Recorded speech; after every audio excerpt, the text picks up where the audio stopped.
Warning. The Don't Talk podcast may contain language and content that may not be suitable for younger audiences. Viewer discretion is advised. Please be aware that this podcast may contain spoilers for some anime series, including Run with the Wind. So, use caution if you haven't finished them. Lastly, the views and opinions expressed by the participants do not reflect those of the Dot Duck podcast as a whole. Oh man. Whose idea was it to try recording a podcast while running a 20K marathon? Man, they don't pay me enough for this. Oh God.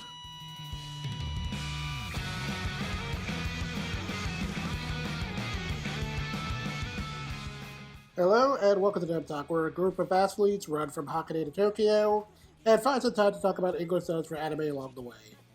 I'm Jet, and I'm joined tonight by Steph. I'm sorry. Can I have a minute? You say we're athletes. I am in no way a goddamn athlete.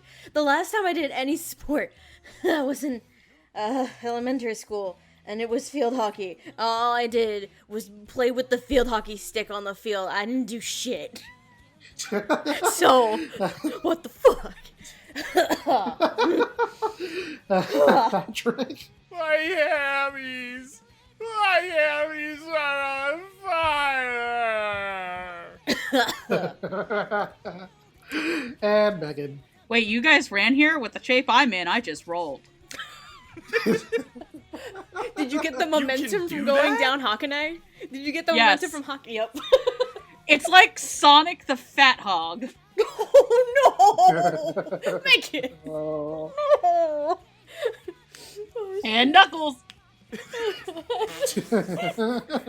Featuring Dante from Devil May Cry. Sponsored by Raid Shadow Legends?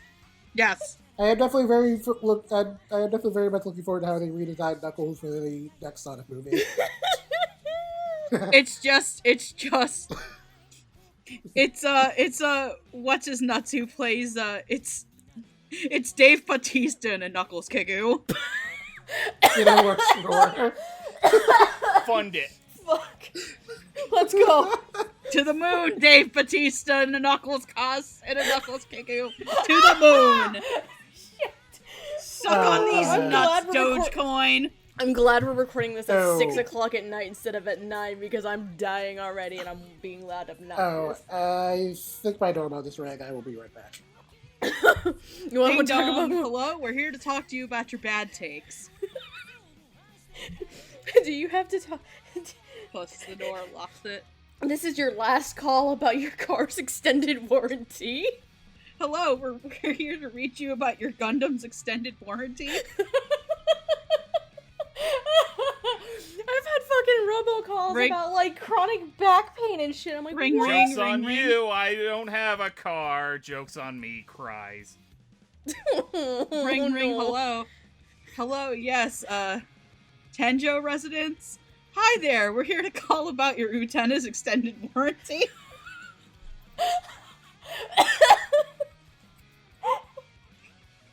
On any normal day I would cut this, but now I don't know if I should. Ring, ring. That is a joke so layered that I don't think I'll ever top that in my life. Oh shit. That's a good end of episode omake right there, though. Oh goddamn. Okay. Oh god. Okay, I'm back. Alright, where were we? So we're all here to talk about the 2018 sports anime adapted by the folks at Production IG, Run with the Wind. We're going for a run, boys. Production IG. We do not know what a high schooler looks like. To be Yeah. now give them credit. These aren't high schoolers. These are college kids. There were a couple flashbacks. Point still okay, to be stands. fair, I'm pretty sure this is like the exact team they had on Haikyuu. So Fair. Oh god. Even better. With music by My Hero Academia's composer. well, I mean, Yuki Hayashi is that man is getting paid. Yes. He's in everything. Very much so. Getting that paycheck. Fuck everything else, man. So if you haven't seen Run with the Wind, here is a brief synopsis from A&M. Haiji Kaze is an enthusiastic fourth-year student at Kaze University who has been selfishly gathering men for the track and field team on the campus. As Kakeru Kurihara, a established first-year student, becomes a promising 10th member, Kaze dreams of participating at the Hakone Eikden, a famous relay university marathon race. And that's the basic gist of it. So it's this one guy ripping 9 suckers into running a marathon for him. And It's in the best what happens possible if, way. What happened if you let the devil What go happens when into you a let human Satan- body? Let's just go with this. Haiji can gaslight girl boss his way into a team. He doesn't gatekeep though. No, he does not. Haiji's a good boy, but he can be Satan He is also a sometimes. male wife. Join my running team or I'll break your knees. Except I won't, because I need those to be Join my okay, running- 'cause you're joining join my running team, or- Join my running team, or you're gonna Oh have to man, move out, it'd be a Prince. terrible shame if you had to move all this manga. Every otaku's Haiji worst somehow... I still can't believe that Haiji somehow convinced a lawyer to do all this. fear. I know. This is a civil rights case. I mean, technically, your only requirement was to move into the dorm. So good luck with that. Fuck. I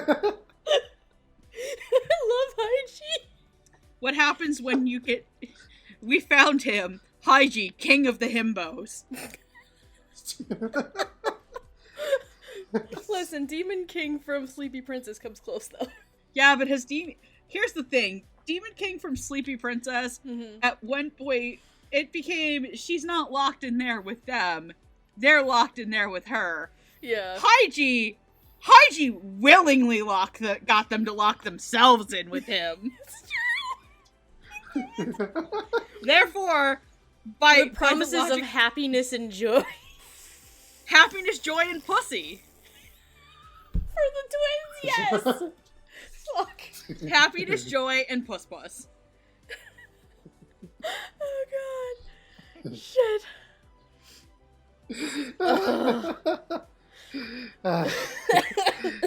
This is a group of good boys. This is a Run group with of D's nuts! These are good boys, but Haiji can sometimes be literally the devil. It's great. I love Haiji. Haiji's like Toru from Fruits Basket, but his intentions are thus a little less pure. Yes. You're going to run yourself. You're going to run, and it's going to make you a better person. It's gonna get you a job. What? And pussy. And pussy. Shit. Anyway, I apologize, Jet. No, by all means, this is the exact tone I want. Good. Because it's probably gonna go on the entire night. I'm sorry ahead of time. I mean, to be fair, this is a series about a bunch of college guys, so... Yes, the in extreme rarity for anime. Yeah. Look, almost everybody's over the age of 18. All of them can drink legally, except for 3. At least 3 of them can't drink legally. By the end of the series, they could all drink. Yes, by the end of the series. But at the start, no. Alright, so I guess we should start getting into this. So as always, we're here to talk about the dub for this show. And we will start by talking about our ADR voice director and the adapted scriptwriter for the dub. For this show, on voice direction, we have Mr. Shannon Reed. And on the adapted scripts, we also have Shannon Reed pulling double duty, as well as Martin Bechtel. Shannon Reed has written and directed on dubs such as Shirobako, Arachan Can't Study, and the new Sentai Dababaki. Marty Beckton, on the other hand, has done a lot of adaptive script work in Sentai, including for shows like After the Rain, Food Wars, and Scum's Wish. Megan, why don't you go first? Okay, yay! So, this was, like, the most requested dub I've had from Sentai in a long time. This was my white whale after Haikyuu, and when they announced it, we were like, holy Jesus, finally, thank you, God. It was announced at the same time at Anime NYC 2 years ago, along with O Maidens. Yeah. Oh yeah, we were literally there. Yeah, we were literally there. Everybody in this call but poor Patrick was there. Yeah. Don't worry, we're taking him to Anime NYC this year. Maybe 1 year I'll go. Wink, wink. Wink, wink, Nudge, nudge. kidnap, Not so kidnap. subtle hint. No, so I think that the direction on the show is very strong.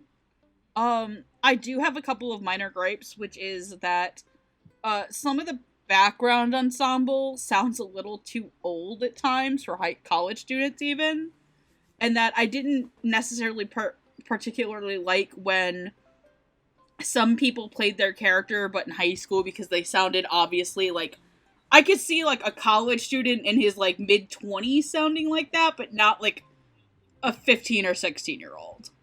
The script writing on this was super strong. I thought the script really got across the heart of the show, like, immeasurably, because by the end of it, this is a show that does things like a sports anime, but it ends not like what you think a more shonen sports anime would end, because, frankly, this isn't a shonen show, it's more of a seinen. And I think it's a series that is appreciated a bit by an older audience. Yeah, like in a nutshell, the goal of this show is not necessarily for the characters to win necessarily. Right. Yeah, and they end up coming to a realization that they aren't going to win the Eikden, and it's before the end of the show. It's even before the Eikden starts, because the whole point of the series is that Haiji tricks them all into running this huge, like, big-ass race in Japan called the Eikden, where they have to climb this mountain, and it's, like, a huge, like, 10-leg race with 10 people, and it's insane. And you just don't waltz up to enter the Eikden. And to keep in mind, the majority of the 10 people that Haiji did manage to get are novices at the whole long distance running thing. They're novices, a chain smoker, a former track chain smoker, and Prince.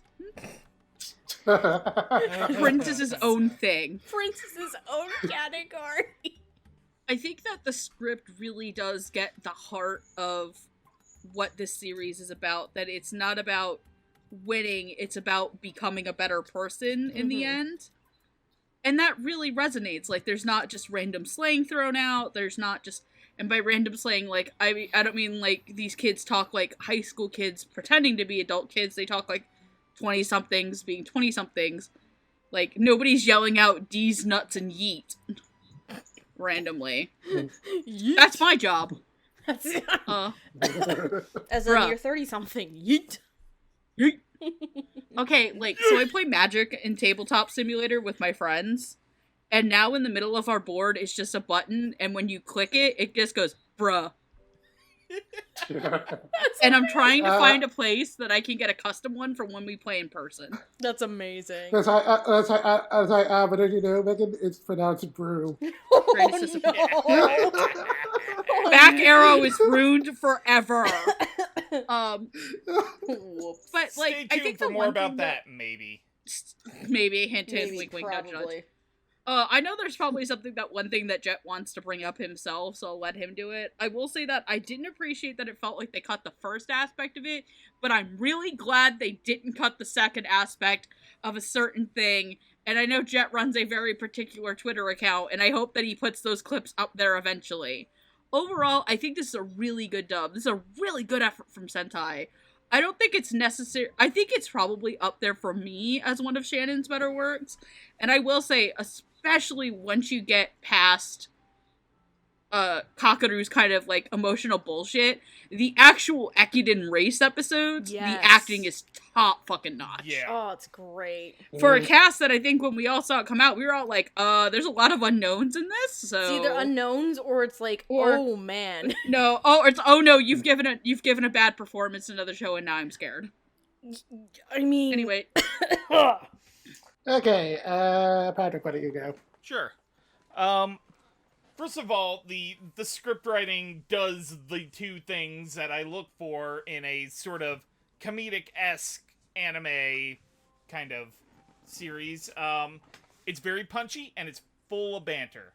Everybody feels fleshed out in terms of the principal cast. Like Megan said, some of the side players, I don't think anybody we're actually particularly covering was a bit weird. Actually, I think there is one we will be, but that'll be when we get there. But otherwise, I think the casting of this is solid. I'm not as familiar with particularly the Houston acting pool as I am in other areas. So some of these people I'm hearing for the first time, even though I know they've done some other things. Okay. A couple had some reputation for some other shows. But, yeah. I think this was a solid outing for Sentai all around. From a technical perspective, it is probably one of their strongest, in my opinion. Cool. Steph? Okay. I'm gonna agree with a majority of things that have already been said. I'll start on the script first, because 100%, it's witty, it's full of banter, its comedic timing is just really, really amazing and so much fun. And there are some fun moments and one-liners in the show, too. I feel like Oh. For example, in episode 5, when, it's very early on in their training, and they're having, No, it was after, I think it was the, first track meet they went to, and the majority of them had to, like, learn the hard way what it's actually like. And you have Shindo, precious Shindo, drunk off his ass, say the word slow as freaking molasses. oh my god, he nailed being drunk as fuck. It was good. Shindo was very precious and adorable. And there are some other fun lines. I didn't write a lot of fun lines, honestly, and I usually do. But I remember that one, I'm like, slow as freaking molasses. That's a saying that, like, me and my family have said numerous times. I'm like, I've heard of that! So I felt that was, like, a weird call-out to me, and it was great. I will say this, in terms of the directing, weirdly enough, I didn't have as much of an issue with, some of, like, the secondary characters or the minor characters like I've had in the past with a lot of Sentai dubs where they don't really sound natural. So first of all, kudos there. They sound really great here. I also didn't really have much issue or problems with what you were saying earlier, Megan, about some of the characters acting as like their high school versions or things. Some of that that actually didn't bother me too much, weirdly enough. I will say, in the early episodes, there are a few people that it was a little rough for, but they grew into it a lot more towards, as the show progressed. But that's usually growing pains for any new show anyway. But I'm gonna give kudos to Shannon Reed, 100%. One, the casting is so much fun. Two, this is probably one of the stronger dubs I've seen Shannon direct from him. And 3, this is probably one of the strongest ensemble casts I've seen in a while. Like, I really love the ensemble cast, and it's to the point where I don't have one single favorite performance. I have a handful. And I also don't have, well, I might have at least 1 or 2 favorite characters. But, like, as an entire group together, it just seems, it's so seamless, and it sounds so much fun. And, it's one of my favorite ensembles, definitely from the past few years, for sure. So for me, Yeah, I've listened to a few things Shannon's done, and uh, this is definitely pretty high up there as far as a lot of his works go. The voice direction here is generally pretty solid. The main ten especially bounce off each other really well, and they have some great chemistry between their performances. And like you guys are saying, there's like definitely some really good comedy between them, and I really appreciated a lot of the good comedic timing. And I thought everyone was pretty solidly casted, and some occasional nitpicks with their delivery. I can't think of anything. I mean, I can't think of anyone who felt like they were like really miscast or anything. And I definitely appreciated that as an aside that all the black forest students were played by black voice actors, so that was cool. Script wise, things were fine. I thought it was very faithful to the original translation. The characters had some really good banter between them. There were a few points where it felt like maybe overly literal at times, and I thought that kind of hurt some of the naturalism a little bit. It felt like some of the dialogue could have been like a little snappier in some scenes, especially for how much the Kaze team has to like play off each other. But it's more of a nitpick, and I think it's like generally fine otherwise.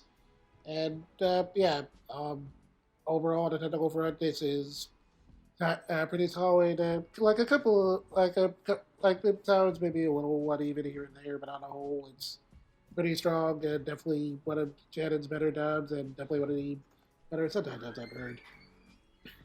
And with that, we can start talking about some of our cast members a little bit. Woohoo! So first up, we have some members of the supporting cast and our two main rival characters. Well, for a very loose definition of rival, considering that beating either of them isn't really the goal for the Kaze team at all. We have one supposed antagonist and one fucking asshole that deserves to get punched in the face. Yeah. Yeah. I think Don't Patrick much has care described for that him. Shinji Mato looking motherfucker. I was about to say, I think Patrick has described him on several occasions as the I think I was the Shinji first Mato one. I think I was the first one to do it. Like back in 2018, I was like, "What? Who is this Senchimato looking bitch?" I remember. Yeah, I remember seeing that on. I think it was. Was it ANN? Definitely wasn't This Week in Anime Column. They did that joke. Yeah, that's where I got it from. Yeah, and it definitely is very fitting. But anyway, God, I have a fucking rant about Shinji Mato that I don't know if I want to do here or if I want to save it from like when we actually talk about Heaven's Feel. But okay, I'm gonna do it now. Sorry, Jet. Before we talk. So before I cut off all my hair again. Oh. And I mean, like, cut almost all my hair off. Like, I went from having hair at, like, my shoulders to, like, up above my ears. Yeah. So, my hair is naturally, like, wavy and curly and very fine. Right. So, if I don't flat iron it, I become really fat Shinji Mato. Oh, no! oh no. And you all know it's true. Oh no. Patrick, you know it's a true fact that when I don't flatten my hair, it looks like Shinji Mato. I didn't You want can to say say it. anything. Just say it. Rip the bandage off. You're gonna have to live with me for the rest of your Looks like life. Shinji Mato. Oh, no! When you grow it out to that kind of longish, it looks like Shinji Mato. While Patrick circles down into a deep depression. Patrick circles down into a deep depression. Excuse me? While these two are... Excuse me? I love you, Megan. That's it. Hold on. Get Andrew on the phone. No! No, don't put him on the phone. He's in Get the room. Andrew in this room right now, Stephanie. No. Stephanie, put him on. No. He's in the bedroom probably playing Fire Emblem right now, dude. Stephanie, this is important. Do it. Yes. Do it. Babe! Come here! Yes, Panda? Come here, Panda. Do you guys all hear her in the back? Come here. I'm gonna give him my headphones, okay? Here Okay. you go, babe. Happy birthday. What's up? Andrew Lloyd, Your girlfriend has committed a great crime against me.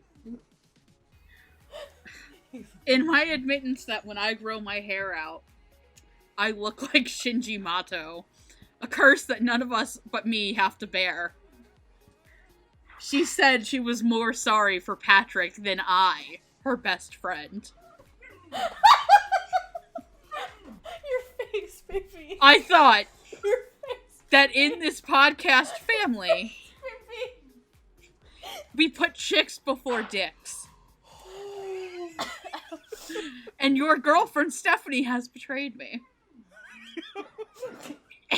Andrew Lloyd, for 1 month, I put you and give you, as the leader of Horny Jail, a get out of jail free card from Horny Jail. You are absolved of all your horny crimes. And I decree that one Miss Stephanie, whatever the fuck her middle name is now not allowed any dick for the next week. Jet, take over, please. Come here, Panda. Is this one of those instances where I'm in trouble now? Yes. Oh, Lord. So that was a. Have fun, sweetie. Panda is like, as I was doing that, Panda is looking at me from my door crack just open and barking at me. Panda. Do you hear this? so Hold on a second, I'm gonna go put her on the bed. Panda. Jet, you introduce things, I will grab the child. Side note, Nira is adorable and precious, and I want that dog. so that was a very awkward segue, but I'm gonna have fun editing so, this later. yeah. So anyway, talking about some of these characters, we've got Hakone Eikden, Genichiro Tazuki, Kazuma Fujiyoko, and Kosuke Sakaki. Hana is a high school girl from the shopping district who's friends with Haiji and helps out with the team sometimes. While Tazuki is the Kaze team's coach, but mostly in name only, since Haiji's the one basically running things. Fujioka is the captain of the Rikino team, who are known as the current champions, and he's an old friend of Haiji's. Meanwhile, Sakaki is a lot, and perhaps the long-lost brother of Shinji Mato. But the basic... Not wrong. He's also a dick, just like Shinji Mato, so similes are there. Yes. Yeah, but the basic rundown with this dude is he's a member of the Tokyo Physical Education team who used to be on the same team as Kakeru in high school, but resents him for his role in getting that team shut down and kind of has an axe to grind with the whole Kaze team because of it. Mostly Kakeru. Yeah. Anyway, playing Hana, we have Alyssa Merrick. For Tazuki, we have James Belcher. For Fujioka, we have Josh Morrison. And for Sakaki, we have Tyler Galindo. Alyssa Merrick has played such characters as Rei Suzuki in Why Are You Here, Teacher? Boy, I'm going to butcher this name. Antarctic? Antarctica? Antarctica in Land of the Lustrous. Thank you. We tried. Aoi Minamori and Aoi Minamori in Shiramato. James Belcher has played such characters as Dr. Harada in G.I. Furu, Kojiro Ryuzaki in Love Stage, and a narrator in Food Wars. Josh Morrison has played such characters as Budo in Akame ga Kill, Max Simon in Richard Barrister's Ben Masi Cecile, and Yutaka Goda in My Love Story. Lastly, Tyler Galindo has played such characters as Koki Akane from Bodega Box, Mikao Kurata in Gate, and Ruden Haas Kode, a.k.a. Rudy from Log Horizon, which is a character I probably know him best for. Since Megan still seems to be disposed... Oh, no, I'm here. Oh. So do you want to go first again? Sure, my dog... I just carried this dog from my living room. Like, full-on picked her up, had her paws on my shoulder, put her on my bed, only for her to jump off my bed the second she heard something. Oh my Fucker. god.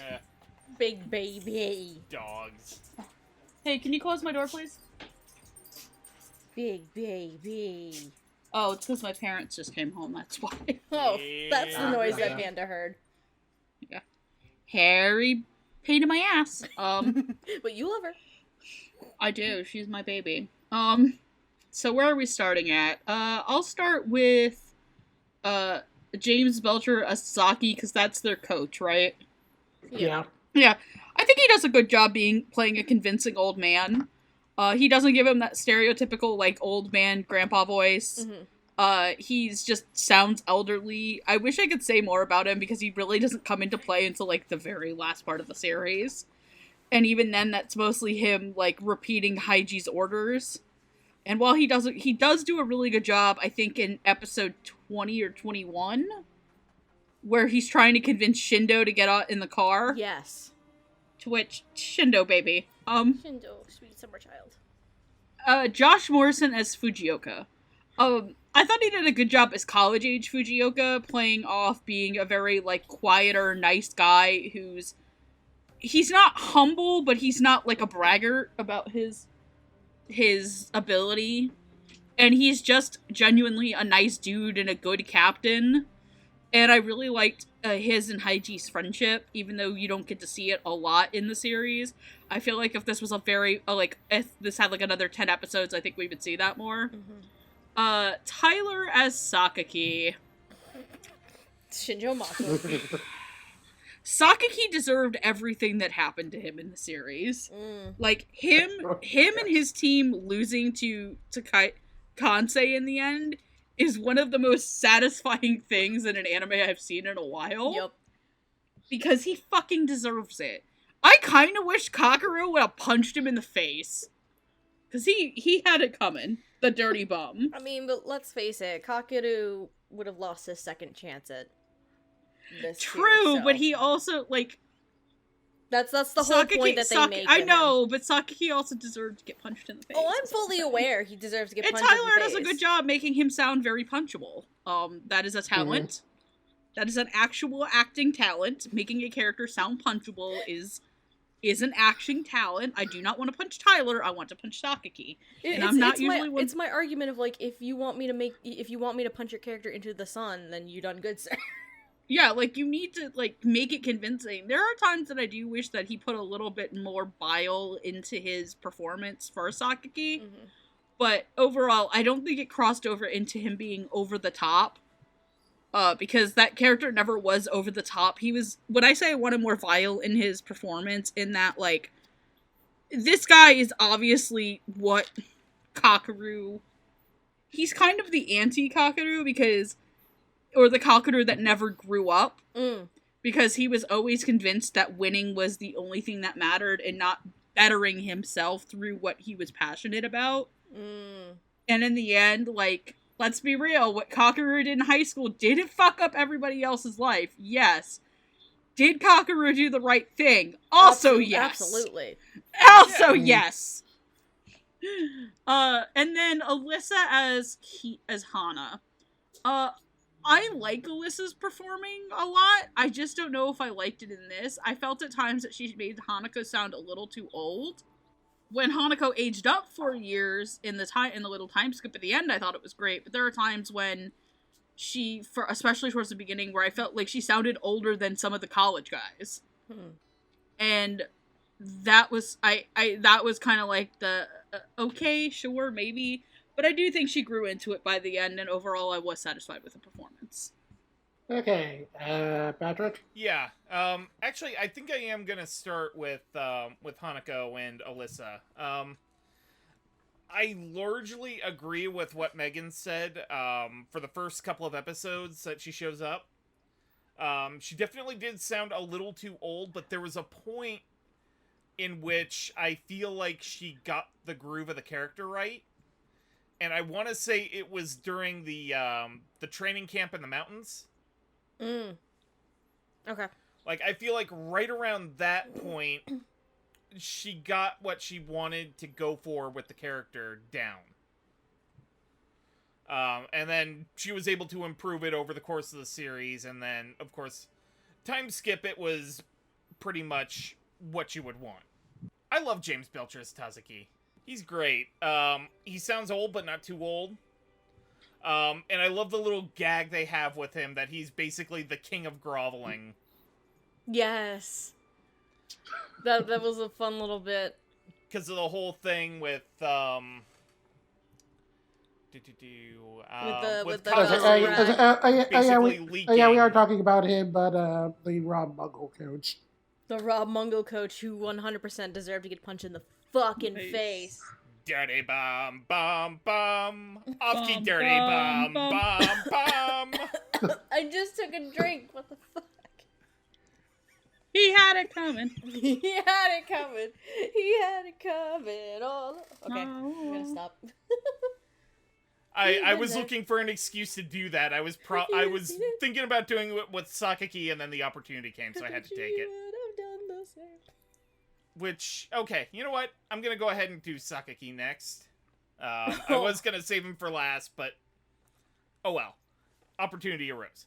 Fuck Sakaki. I hope that somebody, after the course of the series, took a big old boot, punted him straight in the sun.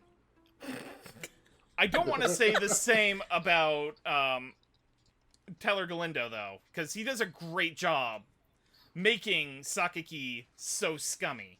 And like Megan said, that is an absolute talent in and of itself. He is just so greasy. He is so smug. I like how Megan described it as well, as basically he's like the Kakeru who didn't get over himself. Mm-hmm. He is exactly where Kakeru was going to go if, you know, things with the running club didn't... Alright, let's be real. Let's be real. If Haiji didn't browbeat him... Right. This is where he was going. Probably. I mean, considering in the beginning of the show, Kakeru did just shoplift. Yeah, he shoplifted after losing all of his money in Mahjong. Mm-hmm. Or was it Mahjong? No, it was or Pachinko.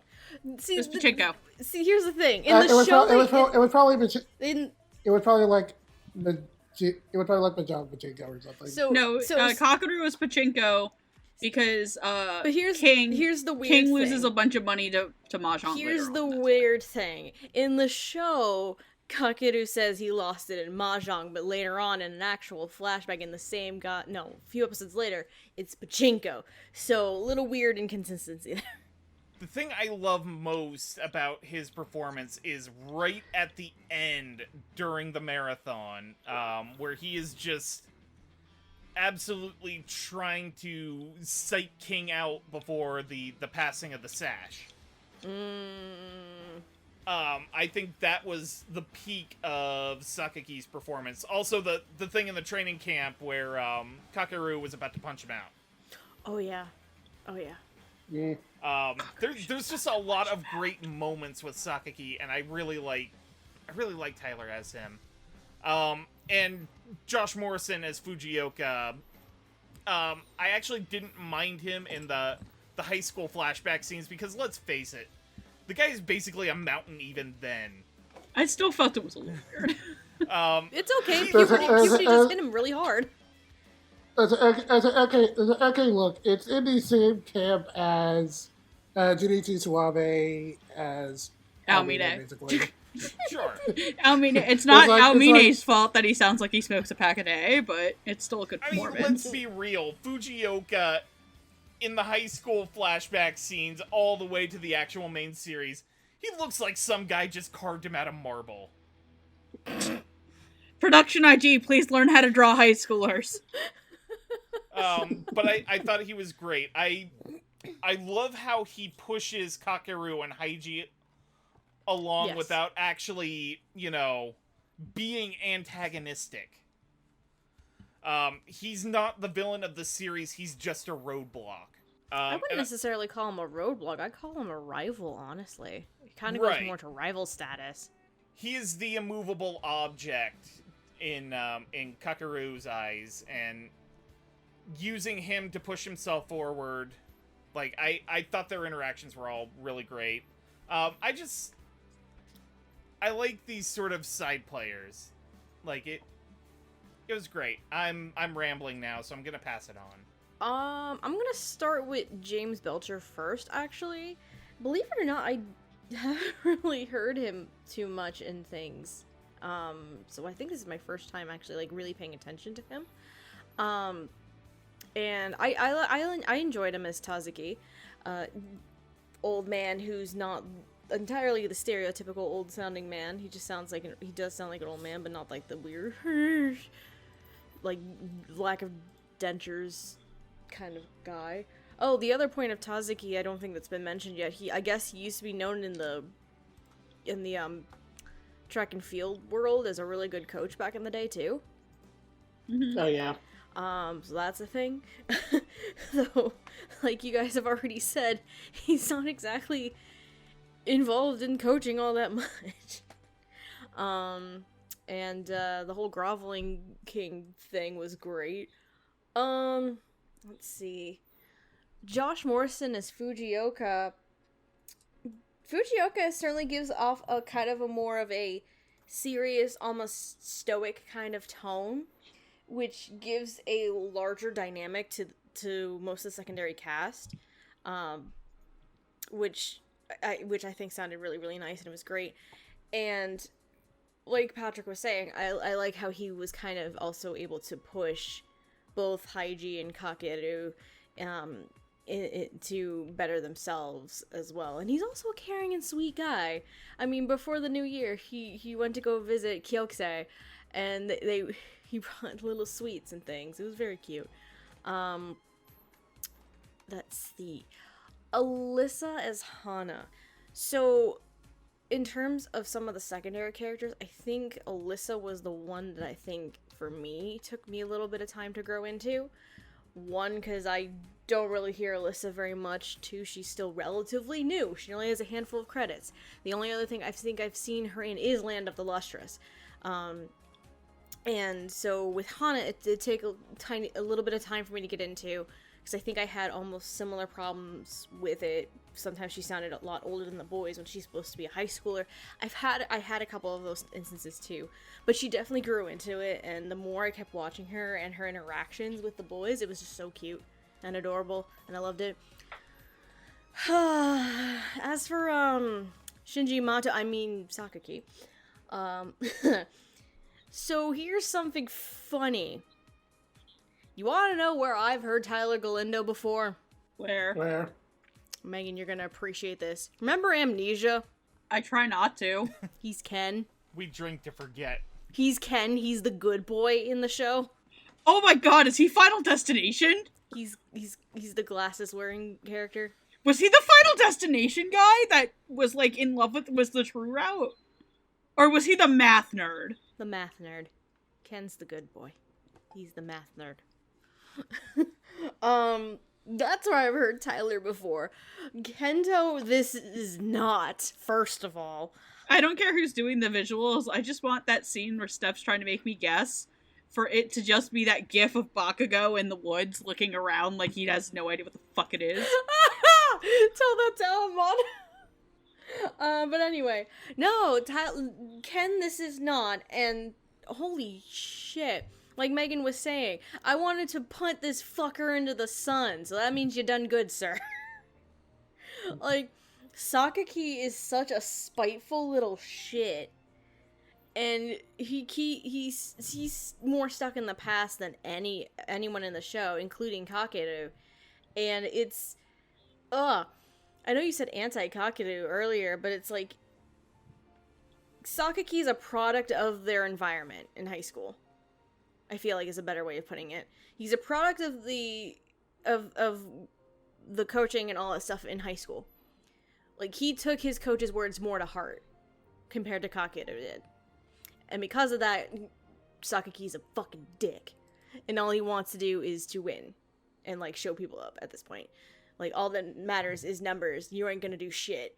And then, yeah, it's very satisfying in the end when his school does not get a seated spot for next year's Eikden. So, haha, bitch. Haha, bitch. Fuck off. But no, I do like all these performances. But there are a couple that I had to grow into a bit more throughout the course of the show. So I'll start with America's Hana. I thought she sounded like really peppy and energetic, which I which I liked. He sounded very sweet a lot of the time, and I liked a lot of her interactions with the boys. They were a lot of fun. There were a couple of points where I thought her delivery could sometimes sound maybe a little uneven or flat, and she didn't always sound like a teenage girl, like you guys were saying. But I definitely thought like she grew into it more with and I definitely came around to it more towards the end. But like, uh, the only other thing I really know her for is Aoi and Zirabako, and I liked her a little more there. But I thought she sounded like fine for the most part. I thought she bounced off the twins, especially pretty well, and she had like and she had like a really good dynamic with them, where she could kind of like be their sole voice of reason. As I did think the whole joke about her having a crush on one of them, only for it to be left ambiguous as to which one it was maybe a little lame. I mean, sure, she could probably just have a three-way and that's fine, but like, I would like to know which one. I mean, as Megan said earlier in our chat, she has two hands, one for each Joe. Yeah. She has one hand. Hannah is the ultimate chat of the show. She has two boyfriends. Okay, let's be real. The actual romantic winner of this show was Nira the dog. Yes. Oh, yeah. Nira, the best dog ever. Bark. The best sheeper. Oh, Jesus. She... Andrew from the other room just barked. God damn it, Andrew, you're not gay enough for pet play. That's the anime rule. Shit. Yeah, moving on. It may be the year of the ox, but according to anime, it's the year of the dog. Jesus Christ. Wink, wink. Okay. Oh, wait, no, there is one. Oh no, what? I'm thinking about it. It's like, spoiler alert. So we've got Adachi from Adachi and Shinomura going, is it gay to want to be this girl's dog? We've got whatever the fuck is going on with Adam and Tadashi and Skate. And then there's Shigure Soma.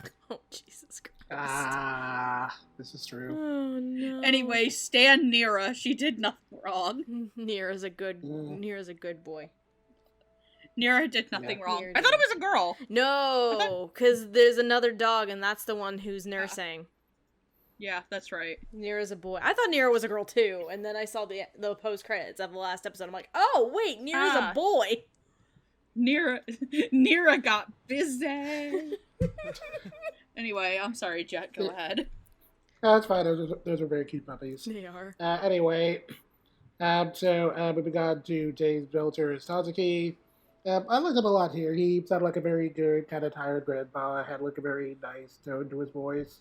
I kind of appreciate that he sounded like laid back, where he does kind of like seemingly sound like the, typical wise old mentor, but he's kind of a little more hands off and just mostly leaves things to Haiji. I definitely got like a good little chuckle out of it where like Haiji's taking the team to a training camp and you just hear him mutter to himself like, I'm still supposed to be the coach, And I definitely appreciated that his tone like got a little more stern like during the actual Eikden, especially during the whole bit with Shindo, and how after like seeing Shindo like nearly kill himself during his section, how he like made it clear to the rest of the team he didn't want them pushing themselves that hard. I thought he sounded, I thought he had like the right amount of concern in that moment, and he came across very believably. Josh Morrison as Fujioka. He sounded very serious and confident without coming off as like too cocky, which I appreciated. And I definitely liked it. Like, I definitely appreciated he was just incredibly chill for being the other big quote unquote rival character besides Sakaki. And I especially liked how he bounced off of Haiji. Like, you can tell by how casual they are around each other that they're like really good friends and they have a lot of respect for each other as athletes. And that's really refreshing for a sports show. And I definitely kind of like this whole dynamic with Kakaru, especially during that whole bit where they're talking about what running means to them and how, like for Fujioka, winning the race is like ultimately less important than winning in his own mind, and how like there's more to running for him than just results. I thought that was like a pretty good mentality to have. And he really just gives the air of someone who's very dedicated to the sport without getting like overly competitive, and it really comes across very well in Josh's tone. And on the opposite end of that, we have Tyler Galindo with Sakaki. And so this guy, Satsuki, constantly has a chip on his shoulder and an axe to grind with everyone, especially Kakeru, and Tyler just sells all that angst really, really well. He has like a very good smug tone to his voice that just makes him sound extremely punchable.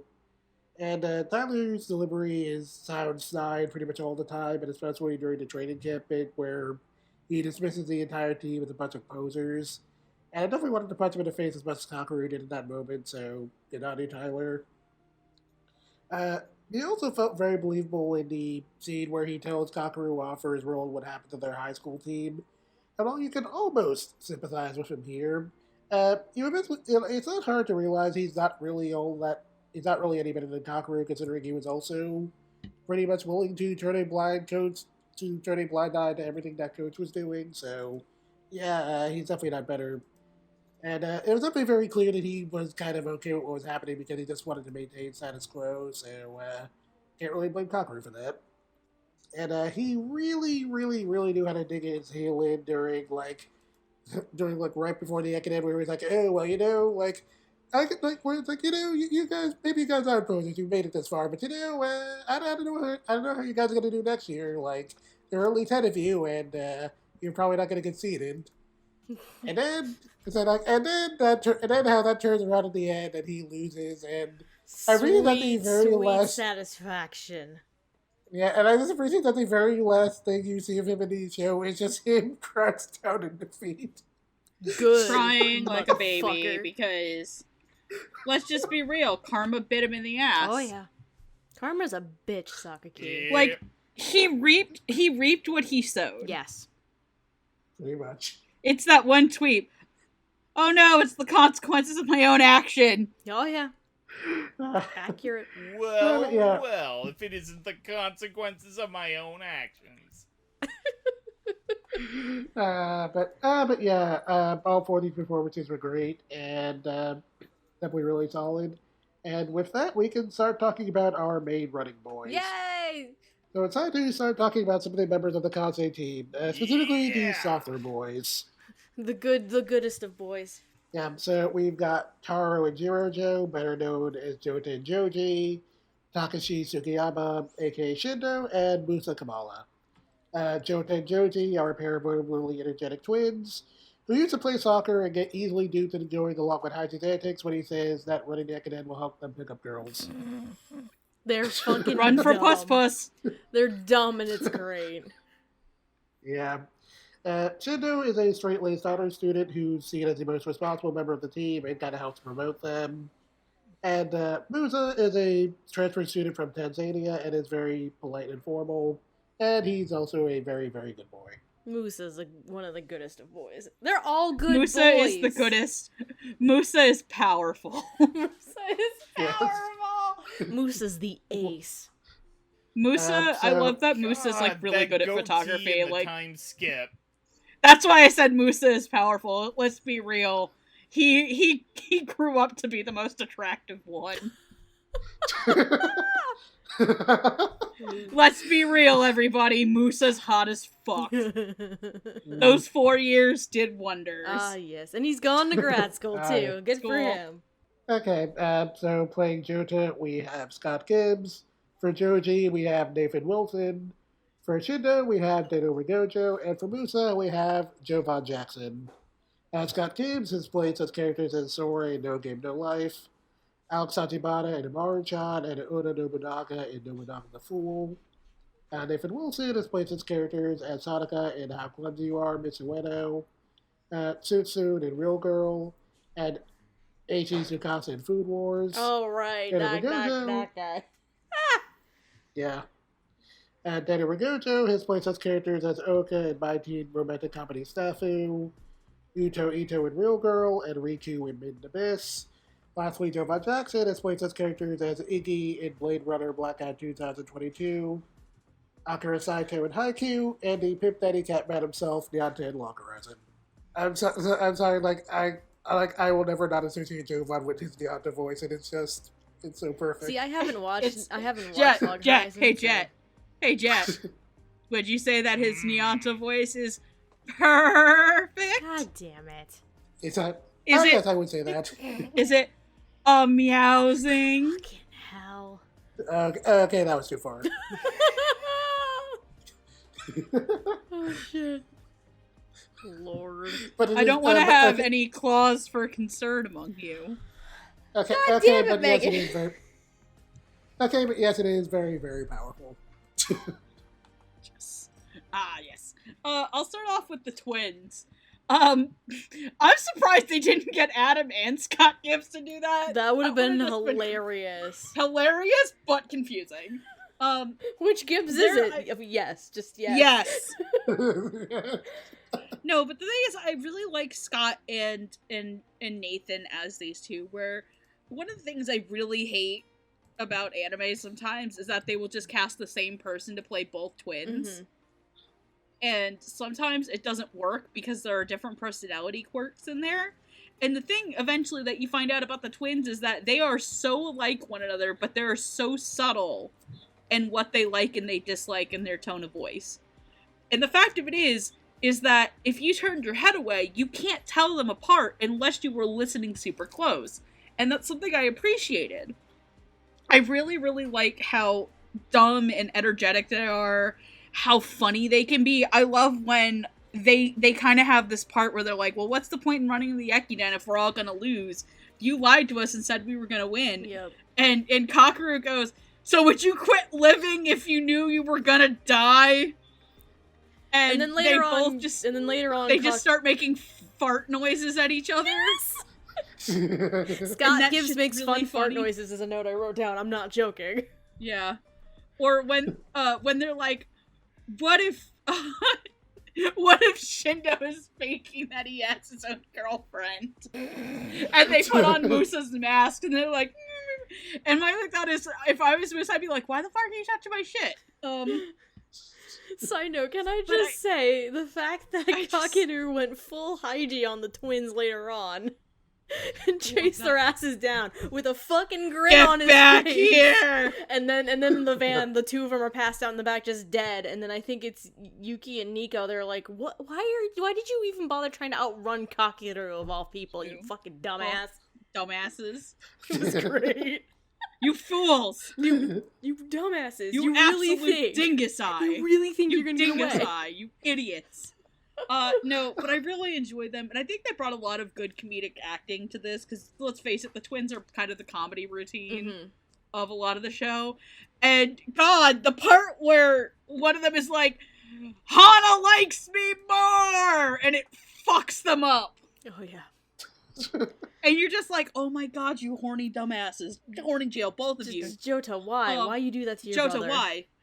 But I also really want to, commend Nathan's performance when he realizes that Taro is gonna be... Yeah, is it Yeah, when he realizes Joji is always going to be better at running than him. It's the other way around, it's Scott. Okay, Scott. Yeah, when Scott realizes that that scene is really, really well acted. I want to move on to Musa next. Jovan does a really good job, and correct me if I'm wrong. He's also Nyanta Big, right? No, he's not Nyonko No, Big. okay. I think that was Kyle Big. Kobe Jones, actually. No, Kyle Kobe Jones is the meowing, not his actual talking voice. Now I have to look at this. Yeah, I haven't seen that Never Falls in Love, so I would not know. Give me a minute, Yeah. I'll look it up. Never mind. It doesn't. Anyway, I like that he didn't play Musa deeper. I like that he made Musa sound like everybody else. I really love the scenes where, like, you kind of come to realize that Musa is very much also the emotional rock for a lot of them, because he's so level-headed.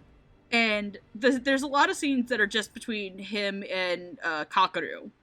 I think the bathtub scene is one where he, like, catches the moon in his hands, and I thought that was really pretty. I love when he got to play up the more cutesy aspects of him. I really liked Jovan's performance because it sounded so natural. So, Like, there are obviously parts where Musa has to act unnatural because he's a foreigner.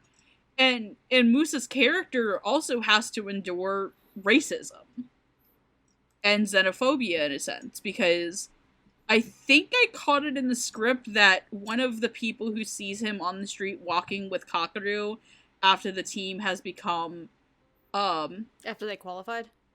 Yeah. Like, there's a part where he has to listen to people go, wow, I bet you they brought him over because he's athletic and fast. When, of course, they don't realize, but everybody else knows that he got there because he's smart. Mm-hmm.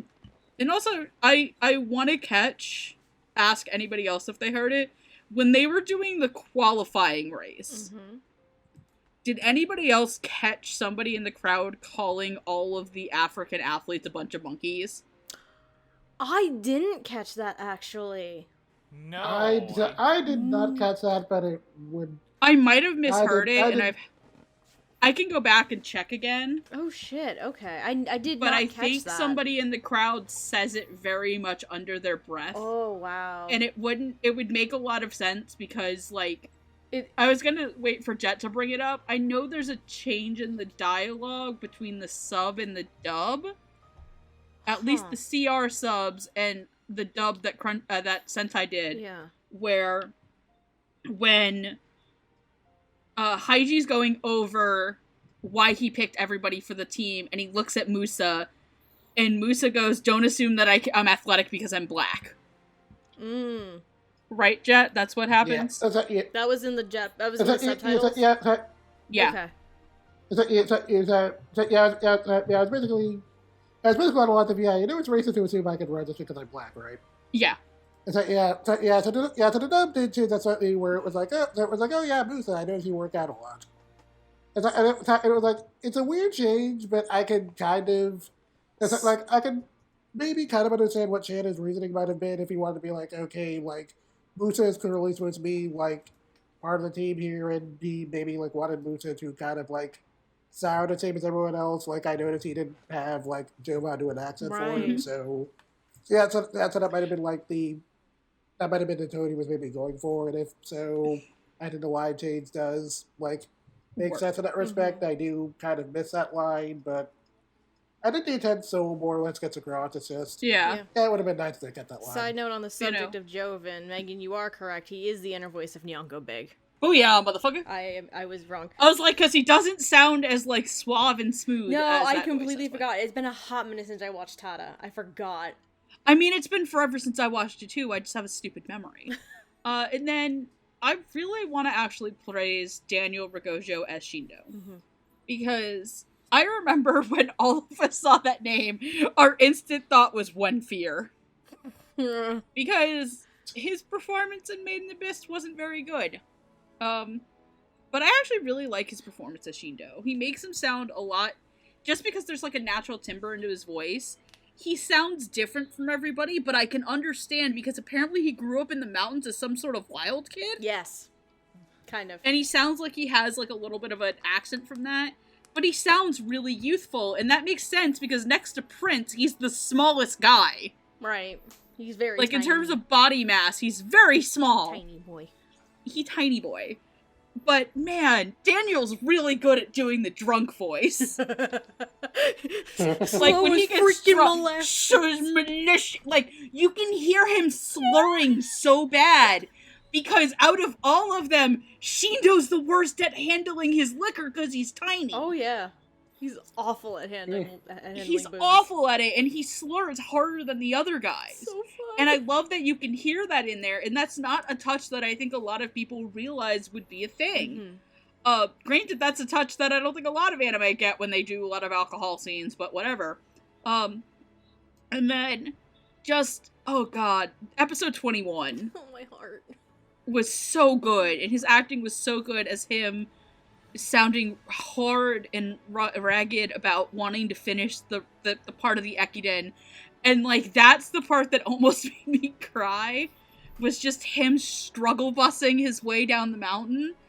And I feel so bad because they were like, yeah, you were made for this, you little bugger. You're great. And then... He got sick. Oh, man. That. And then he got sick, and he ran it sick.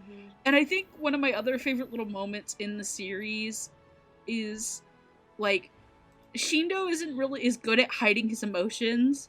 So, like, when he gets broken up with because he puts running before his girlfriend.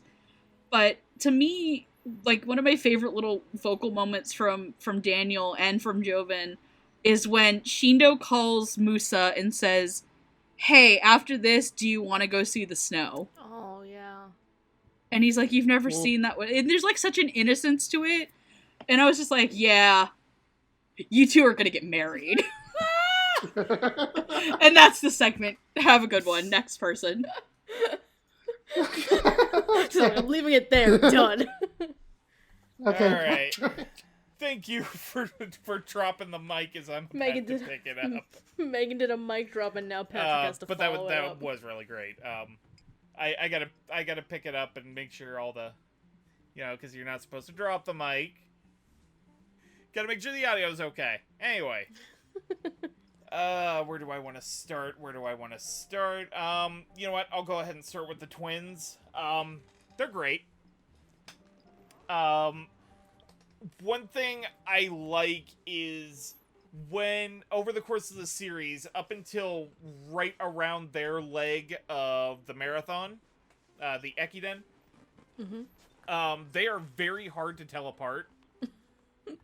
And that was actually something I really appreciated, because, let's be real, they are twins.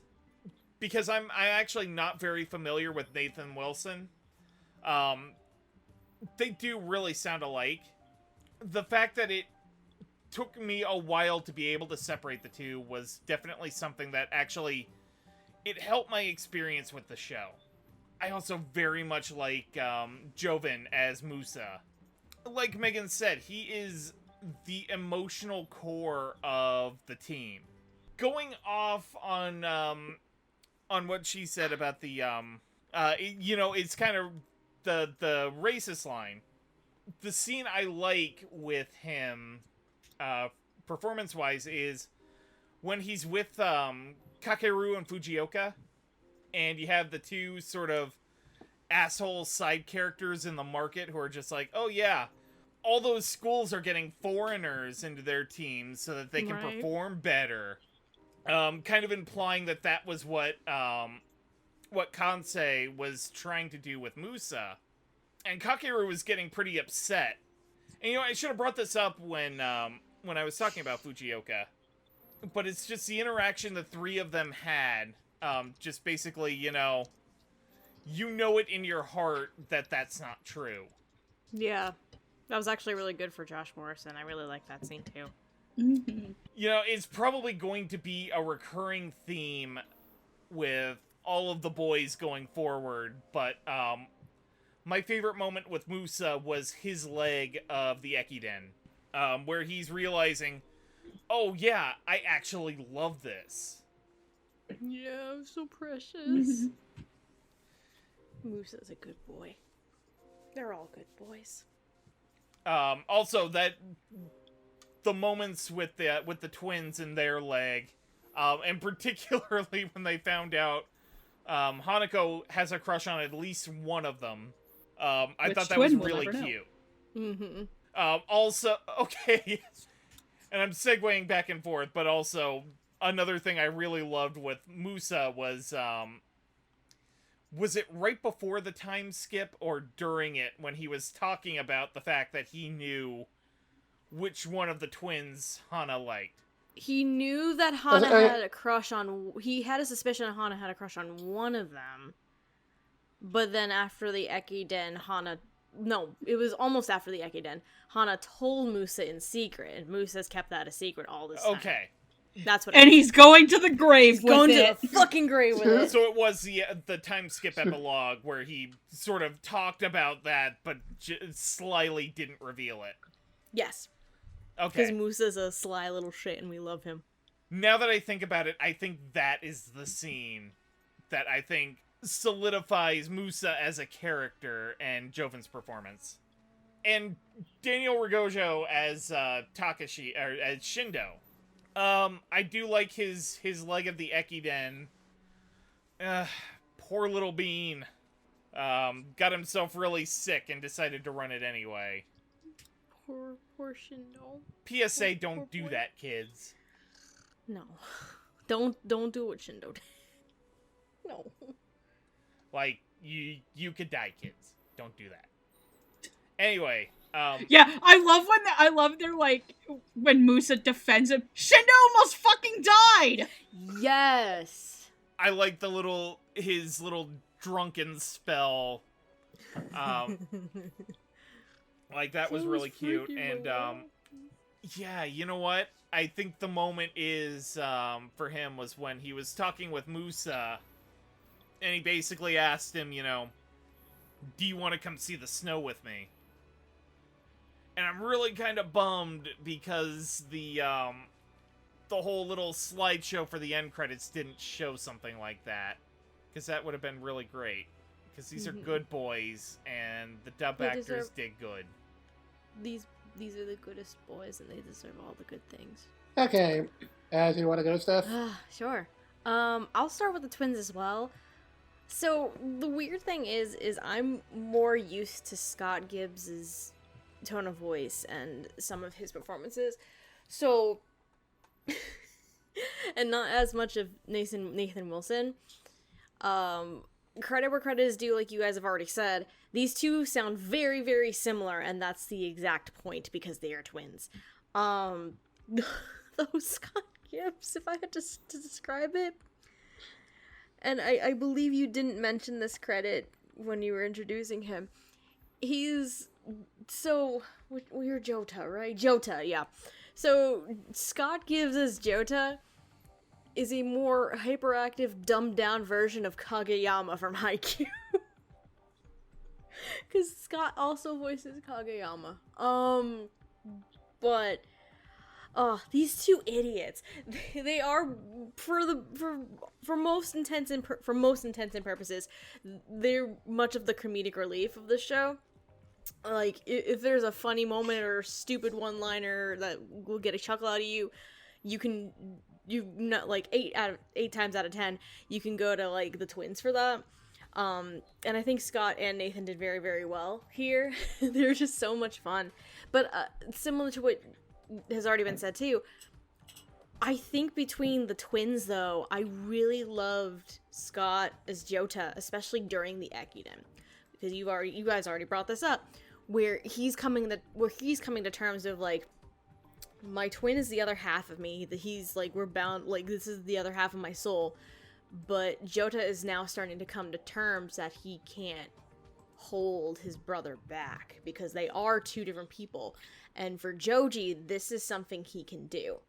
Joji, like, is really actually, believe it or not, dedicated to this a lot more, and he wants to succeed and wants to keep growing, compared to Jota, who thinks this is not where he's going to end.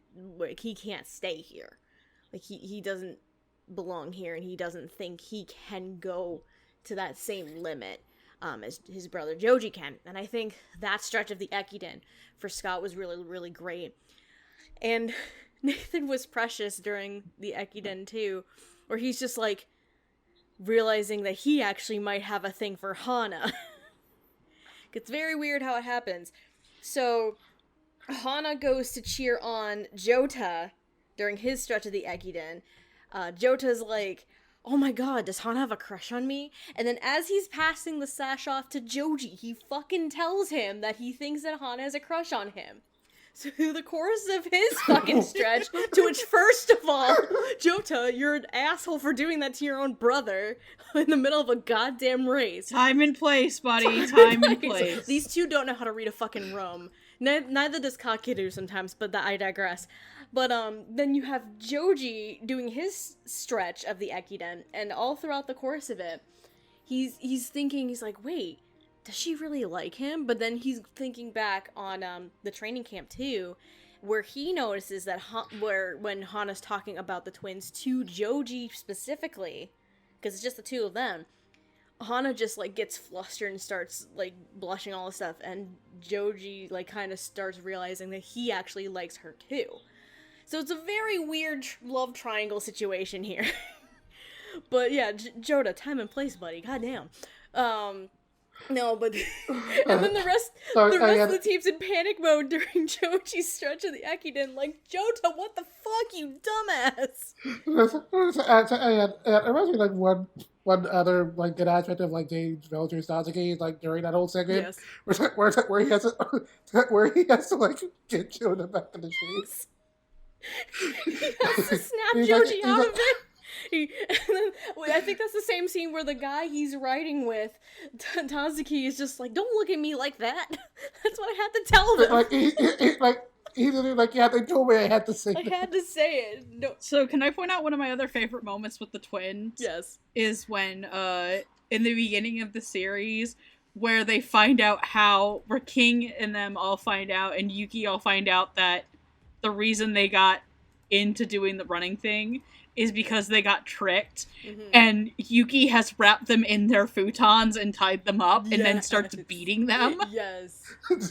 Oh, here's another fun one with the twins. So, almost near the halfway point of the show, Kakeru's being an emotional edgelord motherfucker, and he straight up in front of Haiji tells Prince that if he doesn't get a good time at the next track meet, he has to fucking quit.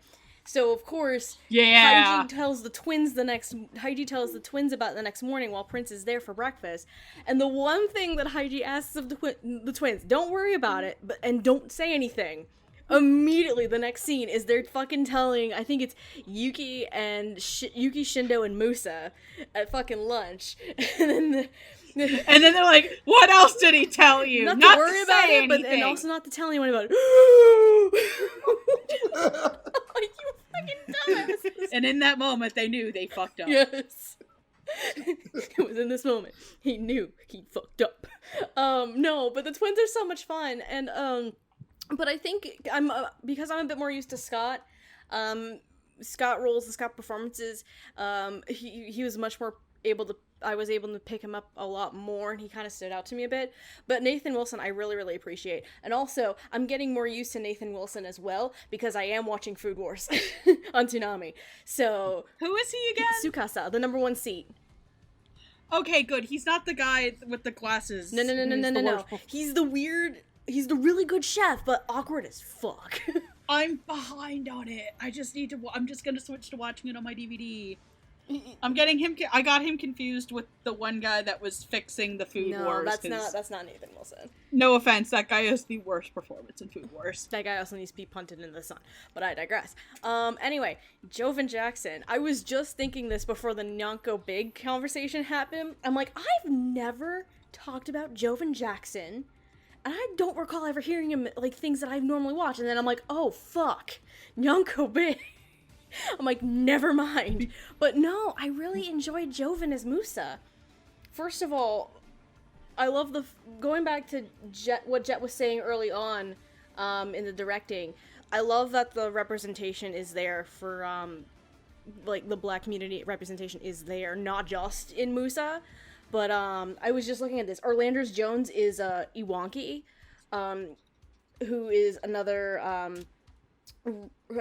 racer, and one that Kakeru faces in one of the track meets, and he ends up in the same leg as Musa during the Eikiden.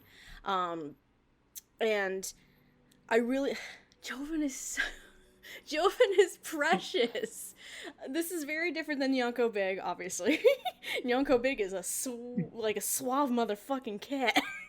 But, no, Musa is just very gentle, very sweet, and, like, 100% he is the heart of this group. He is the heart of this group. He cares deeply and is very passionate, and it really comes through in Joven's performance. And they also he doesn't play Musa as a foreigner who doesn't know fucking anything either, which is great.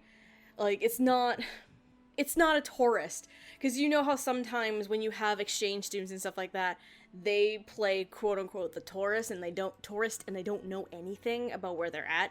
I'm very glad that they did not do this with Musa, though it is established, because I believe in the show Musa's a second year, so at least Musa's had some time. But Joven is just really good. I love the performance.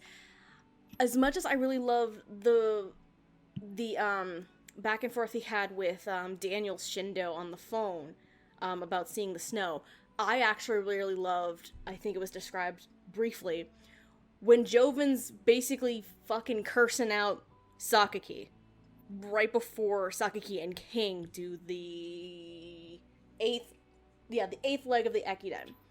And Joven yells at him, is like, dude, our friend almost fucking died and you're still calling us posers? Like, the fact that that hit Musa and that really resonated, it was like, oh shit. Musa's one of those characters where it's like, you shouldn't piss him off. He's the sweetest guy, but you shouldn't piss him off because he will let you fucking have it. And it came out very, very well, I think, with Joven. Now, with Daniel Ragojo, what's very interesting, and this is going to be true for quite a few performances in this show for me, is there are performances that they had before this show that might not have done very well or might not have sit very well for some people.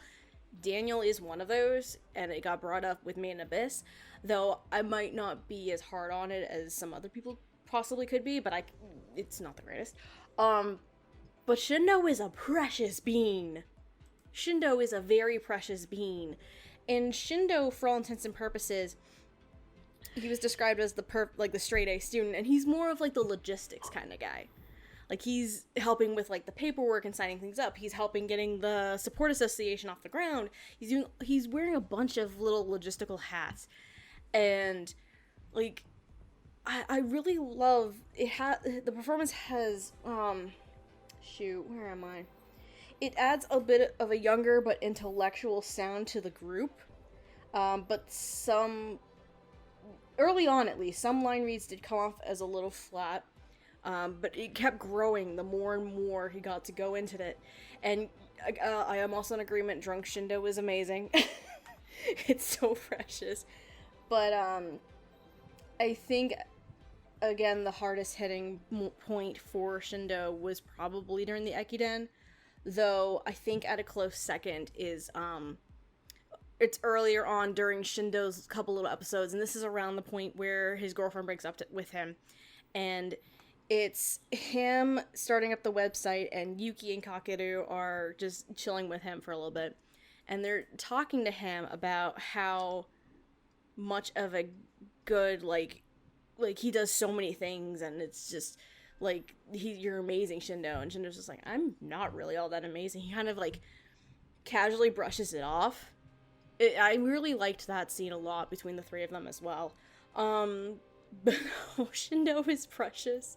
Daniel makes Shindo very precious. And honestly, I really hope I get to hear Daniel in more things in the future, because I'm very interested to see how he will grow as a voice actor, in all honesty. So like everyone else, I'll start with the twins.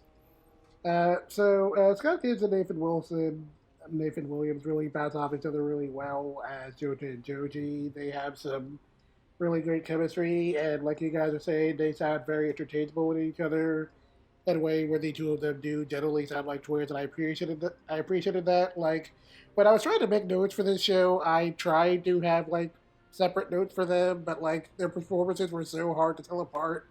I eventually just had to sit them together because it was too hard. Pretty much. accurate. Yeah. There's no way around that one. They have some really good comedic jobs. Like you guys were saying, like that whole bit in the food where they're getting beaten in the food con, or or when they tell the entire team what happened between Kakeru and Prince when they weren't supposed to. All those scenes were really funny.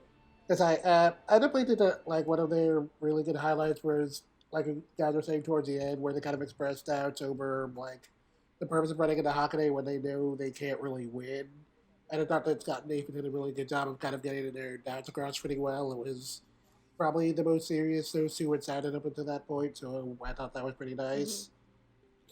I also liked Scott and Nathan's delivery where they're kind of getting closer to the qualifiers, and they kind of like take a little more note of how much fun they're having now compared to the beginning, and they sound a little more enthusiastic compared to the beginning, and that was like a nice little touch I appreciated.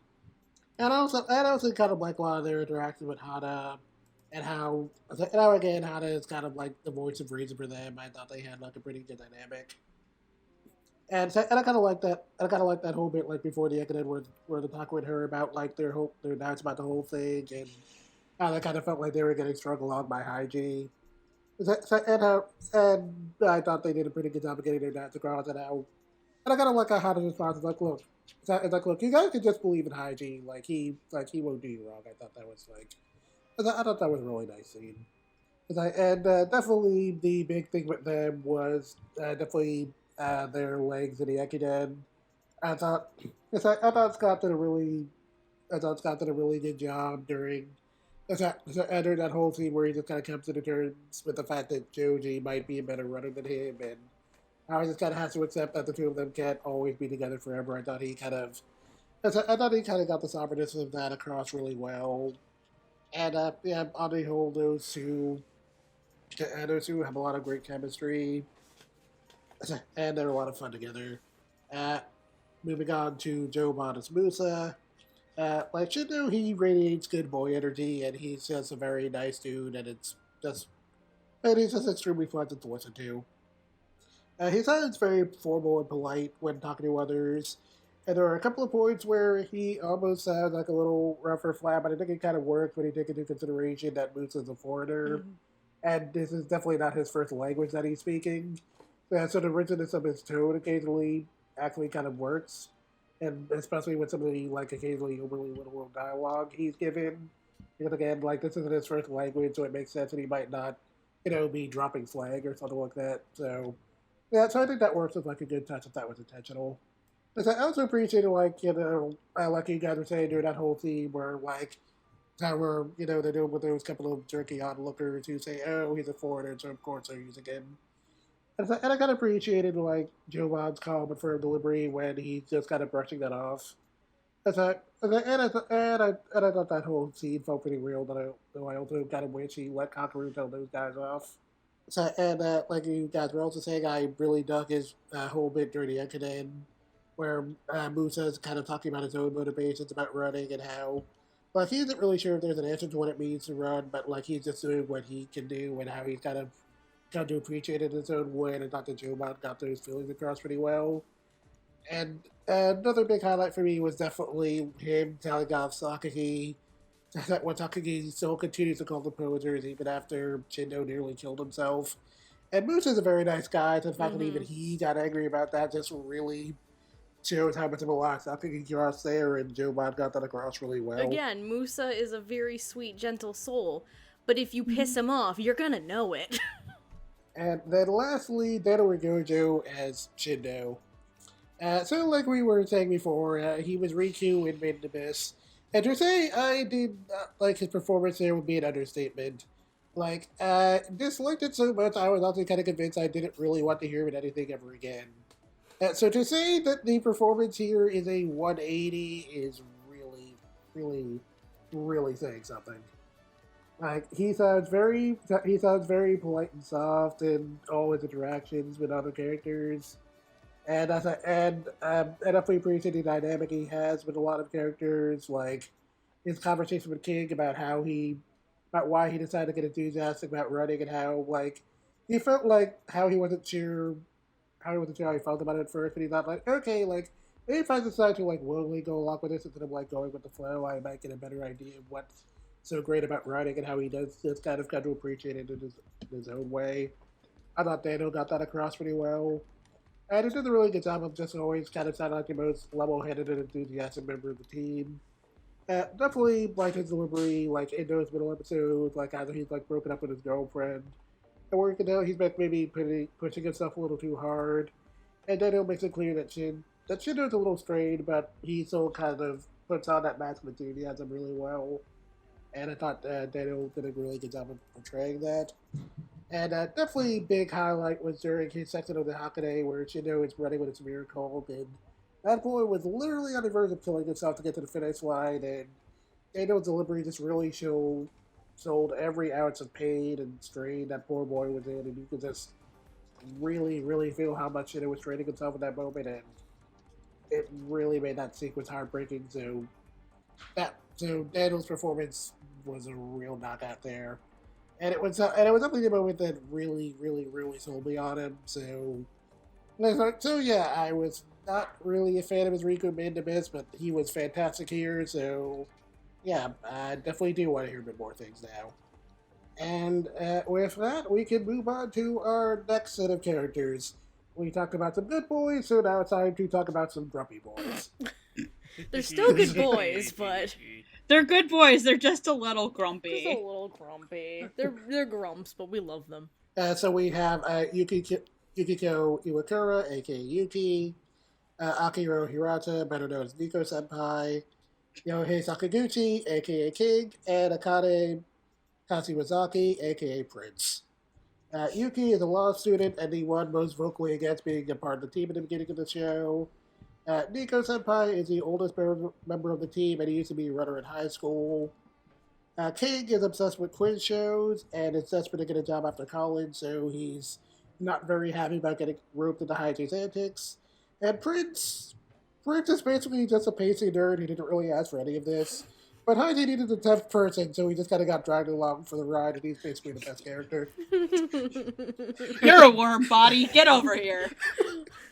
Can I just say, Haiji, oh, I want to break the news to you first, Prince. Break the news about what? Well, I mean, if you're not going to join the team, you're going to have the most ground to cover when you have to move out of the doors with all of your manga. No! Everyone says Prince is like the best character in the series, but you'll actually be surprised who my favorite character is. Yeah. Anyway, playing Yuki, we have Benjamin McLaughlin. For Nico Senpai, we have Tai Mahoney. For King, we have Andrew Love. And for Prince, we have Mike Haimoto. Benjamin McLaughlin has played such characters as Masahiro Saki and Ahiro Sora, Hermes in Is It Wrong to Pick Up Girls in a Dungeon, and Tim Robinson from Peter Grill and the Philosopher's Time. Tai Mahoney has played such characters as Gendojima in Food Wars, Joe Hibiki in Godspan Crowds, and Tokumaru Tatsumi in Saint Seiya. Andrew Love has played such characters as Fujimaki in Angel Beats, Hugh in Kiba, and Takeo Goda in My Love Story. Lastly, Mike Haimoto has played such characters as Murano Ayame in Blade of the Immortal, Crystal Saint in Saint Seiya, and Banri Tana in Golden Time. Banri! Tada Banri! So I'm going to save my favorite character for this section for last. I'll start with Andrew Love as King. Man, fucking King's story in his episode where he's running the race fucking got me right in the heart. Yeah. And Andrew played that with such like an honest conviction where he's like, I'm the one who fucked up not making by putting my own expectations on myself and not living up to them. And you could just tell he just sounded exhausted, but he finally realized what was going to make him a better person. Mm-hmm. In that he finally found the thing that would let him have something to give himself an identity. And I think he did a good job sounding like a grumpy 30-something who loves quiz shows, and he's kind of like one of the angry uncles of the team. Yes. And Andrew was a perfect glove fit right from the second that King started up. Where, like, you would believe that this is a guy who's been here for a couple years and struggling to find a job. Tai Mahoney as Nico. Perfect fit. He was Nico from the second that the show started. There is this, like, sense of, yeah, this is like a 30-year-old guy that you talk to in everyday life. I just can't believe that in under a year they got a guy who smokes that hard to run a race that far. He basically chain smoked. God damn, anime and your unrealistic expectations. He's borderlines a chain smoker in the beginning of the damn show, for God's sake. Yeah. Damn you, anime, and your unreasonable explanation for men's bodies. Yeah. But man, I love his part in the race where he's like, I feel clean. Yes. And he just, like, you realize in that moment, he's like, holy fuck, this guy just got his life back on track. And I love that, I kind of enjoy that a series went as far as to give a male character a body image issue. Yeah. And that it handled it really, really well, because the reason that Nico's life kind of starts spiraling out of control is that someone tells him he doesn't look right or isn't built right for being a long-distance runner. It's not that he's bad at it, it's just, like, it's like one of those things, like, you don't think it's hurtful to say in the moment, but it's like one of those little things could absolutely tick that off. And I really love Tai's kind of performance in B, in that it is just so natural. Like, he sounds like a believable person that would talk to you in his acting as Nico. And I love one of the moments of comedy where he's just like, man, this isn't small. It's not that the outfit's small, it's that I'm too big. Yeah. When he has to put on the little running outfit, first and time, then yeah. it's like, yeah, and then somebody thought I was the coach. Yeah. And he's like, I can't help it. And I think one of my other really favorite deliveries is him. One of my other two favorite deliveries of him is when the coach is like, nicotine, and he's like, God, don't yell at me like that. It makes me sound like an addict. I quit smoking. And I want to say at one point Kakeru says something, and Tai's delivery is, that's bullshit. Yeah. But I think he's like, that's bullshit, and you know it. And then Prince. Oh, Prince. You pathetic little fucker. That's fine, we love him. I really love Mike Kaimoto's performance of it. He is one of another, like, natural, like, the second Prince walked on the screen, you knew he was meant for this role. And it's not that Prince is 100% pathetic. It's that he knows himself better than anybody else, and he just doesn't want to fucking deal with life. So and I like that he uses anime and manga to try to get to relate to people. And I kind of like how him and Kakeru, like, if you pay attention, become friends because he starts sharing manga with Kakeru. Yes. I love that was good. I love when he's just like, I love at the very end, I'm not running anymore! Why are you still wanting to run? Just, Mike's performance is just top notch. It's funny, it's sweet, it's just... But let me talk about my actual favorite character, and it's Yuki. Yay! I love Yuki too. I love Benjamin McLaughlin's performance of a guy who's in a game of chicken with another man. Okay, have you ever seen that Tumblr that Reddit post about the two guys who played gay chicken with each other, and now they're married and have a daughter, and neither one wants to admit that they're enjoying it? That's Yuki and Nico. They're in a game of chicken where neither one of them wants to actually run the Eikden. They're just humoring Kakeru, but by the end of it, they're running the Eikden and finding out that it's better for them in the long run. It's so funny. Because Benjamin's performance to me is not only, it's a guy who is prideful and smug, but he's not 100% an asshole. Right. Like, he's trying to cope with his own insecurities in not the best way, and you only kind of realize, and he realizes that he's wrong about how he treated his mom until he's in that race, and he's running downhill, and he's like, oh my god, I fucked up. And by the end of it, his feet are bleeding. Yeah. And I love that it's like, you almost had it by 2 seconds, and you realize that those 2 seconds he hesitated is when he saw them. But it was better for him to have lost in that moment than win knowing that he would be wrong about his mom forever. And God, I love Benjamin's performance. It's just so much, like, it's just a lot of fun to see a guy who I frankly don't really know a lot of his work. So yeah, big props to Ben in his performance. Okay, Patrick? I think I will actually start with Yuki and Nico, because over the course of probably about the first half of the series, to me, the characters felt tight at the hip, particularly before Nico decided to quit smoking, and the dynamic was they were roommates. That's who that is! Sorry. I'm sorry. Go ahead. Is that they were roommates in the dorm, and Nico liked to smoke. Yuki hated the smell of the smoke, and berated him for it. I thought that was a really great dynamic between the two, and then he quit smoking, and he started doing the little wire figurines to keep his hands busy. And also putting his cigarettes in shibari. To which, that was a fun moment.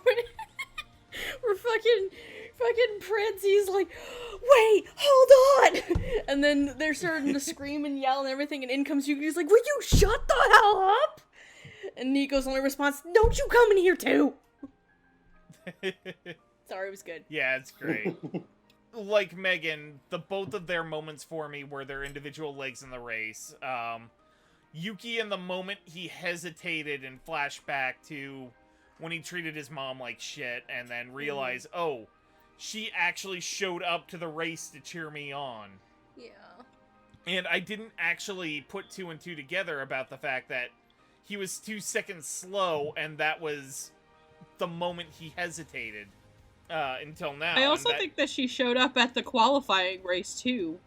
I don't think we saw her at the qualifying race. No, you see someone in a black outfit and an umbrella, and I think that's his parents. Huh. Maybe. I didn't notice that, actually. And then, Nico's speech toward the end of his leg of the race, where it's just like, yeah, I think this is it for me, but I'm glad, I'm absolutely 100% glad that I'm here in this moment to experience this. Yeah. Because like Megan said, the whole thing goes back to sort of the flashback when he was a long-distance runner in high school, and they basically told him, not that it wasn't that he was bad at it, they just thought he had the wrong body type, and it fucked him up.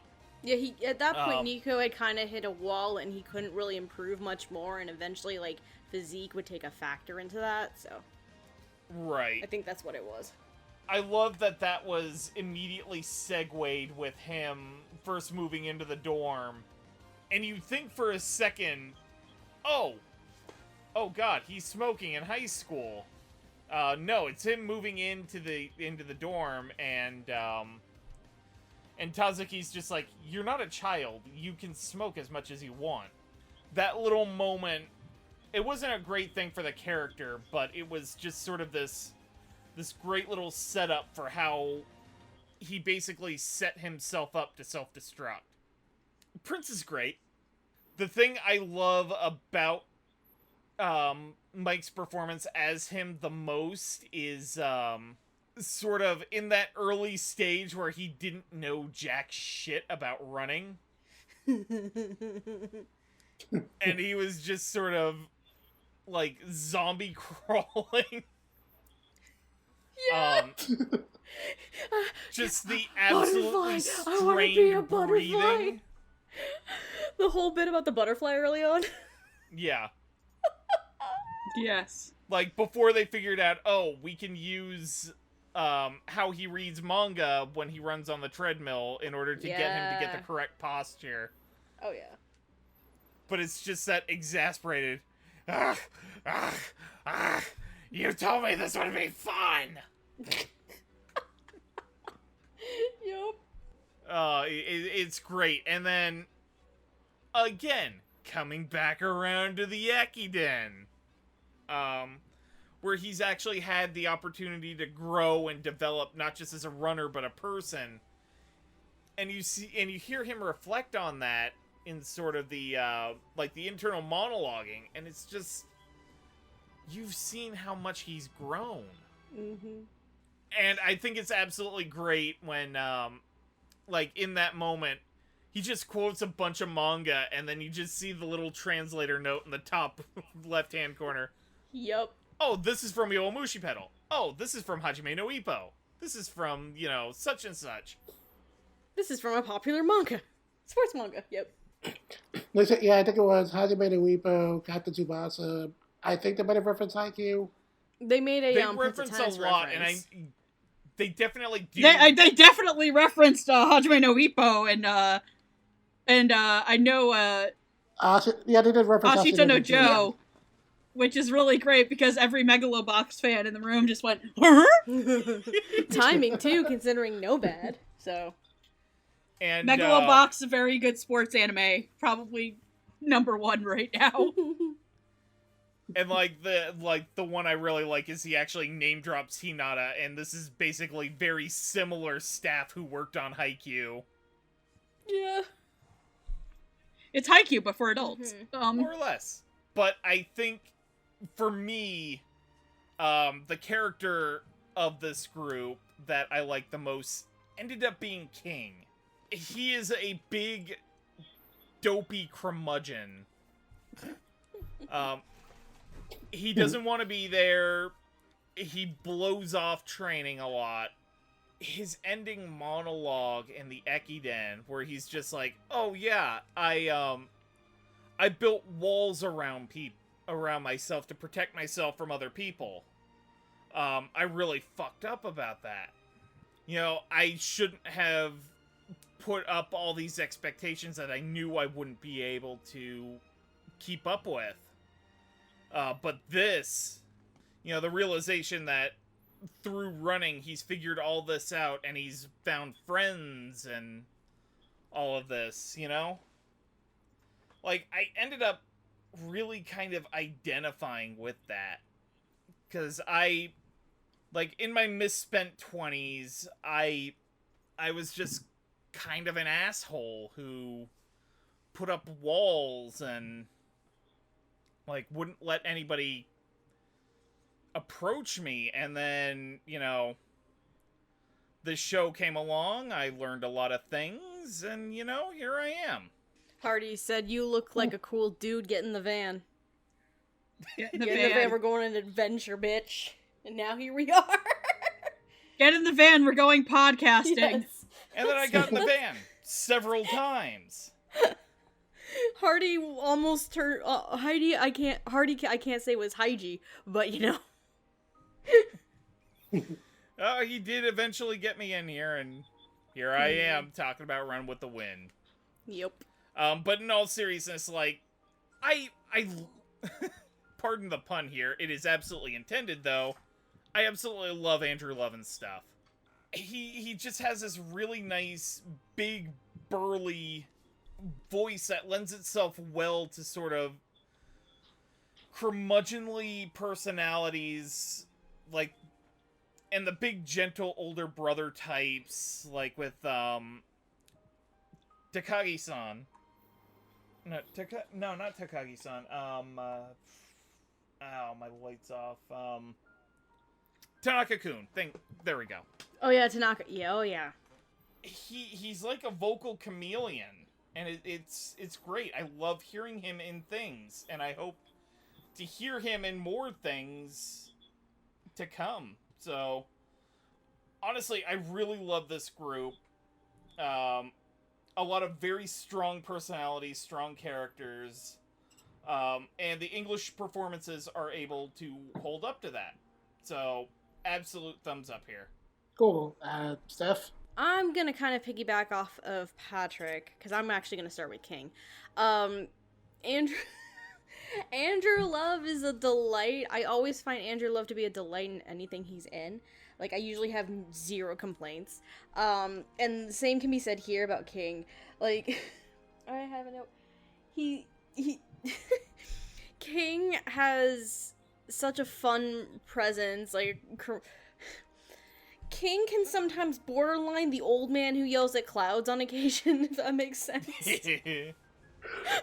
He's very curmudgeon and just like, And Andrew brings that out very, very well, and I really enjoy it. But, like everybody's been saying, King has a lot of insecurities, and Andrew brings them up very well. Early on, there's the whole thing about, like, the job hunt and all this fun stuff, because, listen, everybody has been there, we've all been there, everybody will be in King's position at some point in time, where trying to find a job sucks. It still sucks for me right now, no, like, that part came out very well, but it's like, obviously this was on purpose. Every single member of Kansei has their own little arc, like little mini arc or like self-inner reflection during their stage of the Eikden.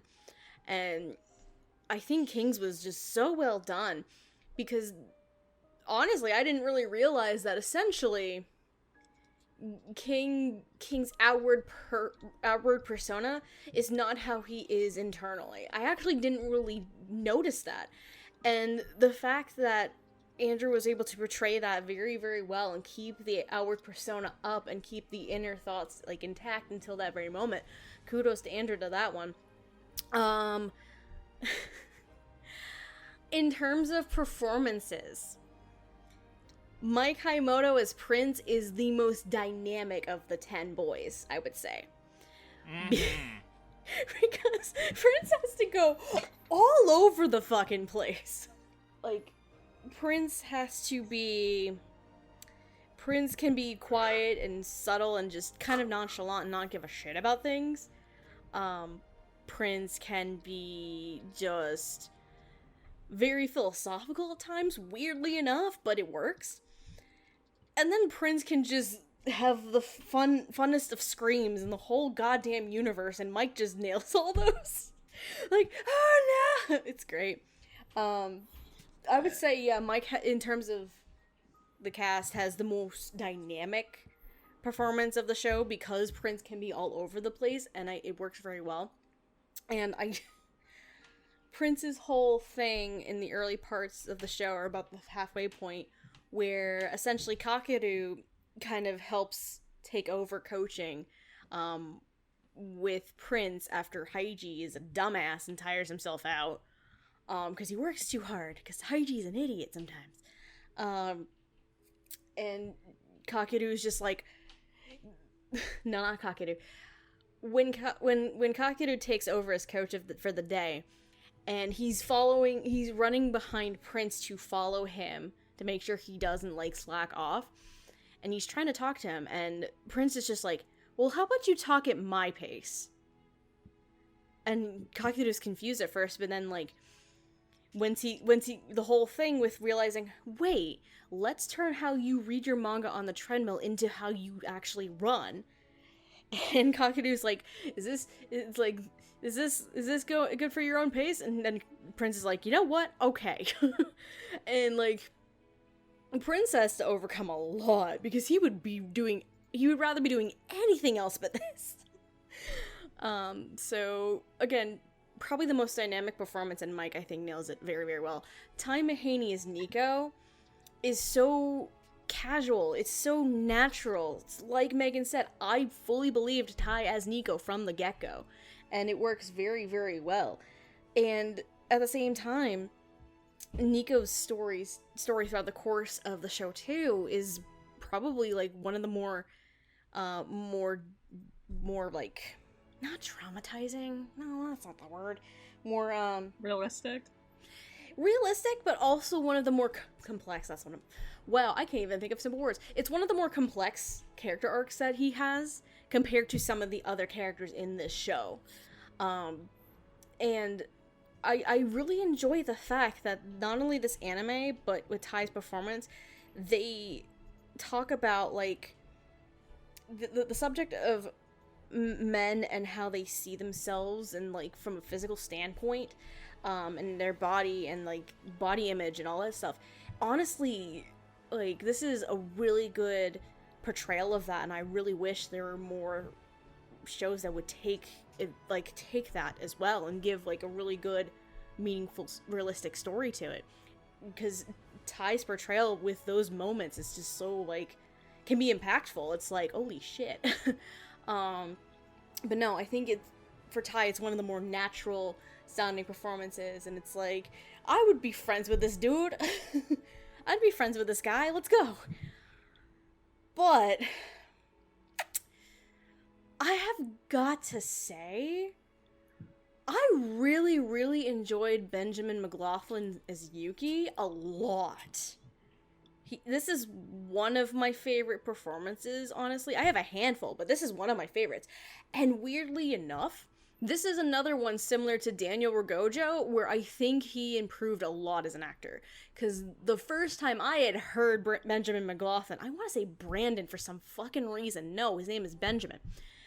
Was as Kojiro Shinomiya in Food Wars. That's why I said something when Patrick said something. I was like, he's that guy! He's that guy. That guy! Yeah, so, and with season 1, where Kojiro is introduced, it's not that great. He's grown a lot more in the seasons, and I'm actually really enjoying him in the moments he's popping up now, in Food Wars. But, like, Yuki's character First of all, he's a goddamn. He's in school to be a lawyer, so he has that air and that presence of like, not stuck up, but like he knows what he's fucking talking about, and he's also very much a numbers and a statistical kind of guy too, and that really gets pulled in more towards the end of the show as well. And then you have what I'm a little bit sad about with Yuki's character in general is that while some of his development is there, in terms of story wise, he doesn't exactly get a lot of like huge character development until like the latter half of the show, and it's kind of almost at the last minute, which sucks. But at the same time, like fucking Benjamin is just like in the beginning done with this horseshit. He's done with this horseshit. He does not want anything to do with this, and yet here he is by the end of the show, like he's really getting into it. And he, like, during his course of his stretch of the Eikiden, he, like, of quite a few of the characters in the show, like Nico, like, Jota, like, God, who was another one? Probably King, actually. We're just like, I don't think I can, I'm cut out for this. I think I should just stop. This is just something that I can't keep going. And then there's that spark of inspiration. And in Yuki's case, it's his family. Because he doesn't really have attachments to other people all that much. So having that little moment, which is really, really sweet, honestly. But like this is a 180 again for me and how I feel about Benjamin McLaughlin. And I'm just like, I also want more. Like, I love Yuki as a character. He's a little shitlord sometimes, but like, he means well. Yuki means well. But no, all these performances, I enjoyed them. So yeah, I'm actually gonna start with Yuki. So yeah, I really enjoyed Benjamin McLaughlin's performance. Yeah, I definitely enjoyed how like constantly cranky and annoyed he sounds with this whole situation, and definitely the most out of the whole group. I like how Ben in his tone, he does his best to kind of try to sound like the adult in the room when it comes to all of Haiji's antics, but he just fails miserably at every opportunity because Haiji just keeps outsmarting everyone. Especially when like everyone's just going to come around to team. He's like, "Oh man, we're almost like we look like an actual track and field club now." It's like, when did this happen? Oh my god. It's like, you're making it sound like we're a track and field club. Well, aren't we? We are, aren't we? I'm not in a track and field club, he says as he does a sexy calendar shoot for the track and field club. That would be him. Nico and I aren't in love, he says as he slips the wedding ring on Nico's finger. Oh, no. Yuki 100% gets into it by the end of it. It's great. I mean, he ran so fast his feet bled. Yeah, like in terms of like injuries and people getting like shit happen to him, like Yuki is second to Shindo of shit happening to him in that race. Jesus Christ. Yeah, I definitely like that while it takes him a long time to come around to things, you can tell that he definitely does want to look out for the others in his own way. And in a sense, Yuki is kind of like basically the team mom, and Benjamin gets that across really well while still kind of retaining a lot of Yuki's crankiness.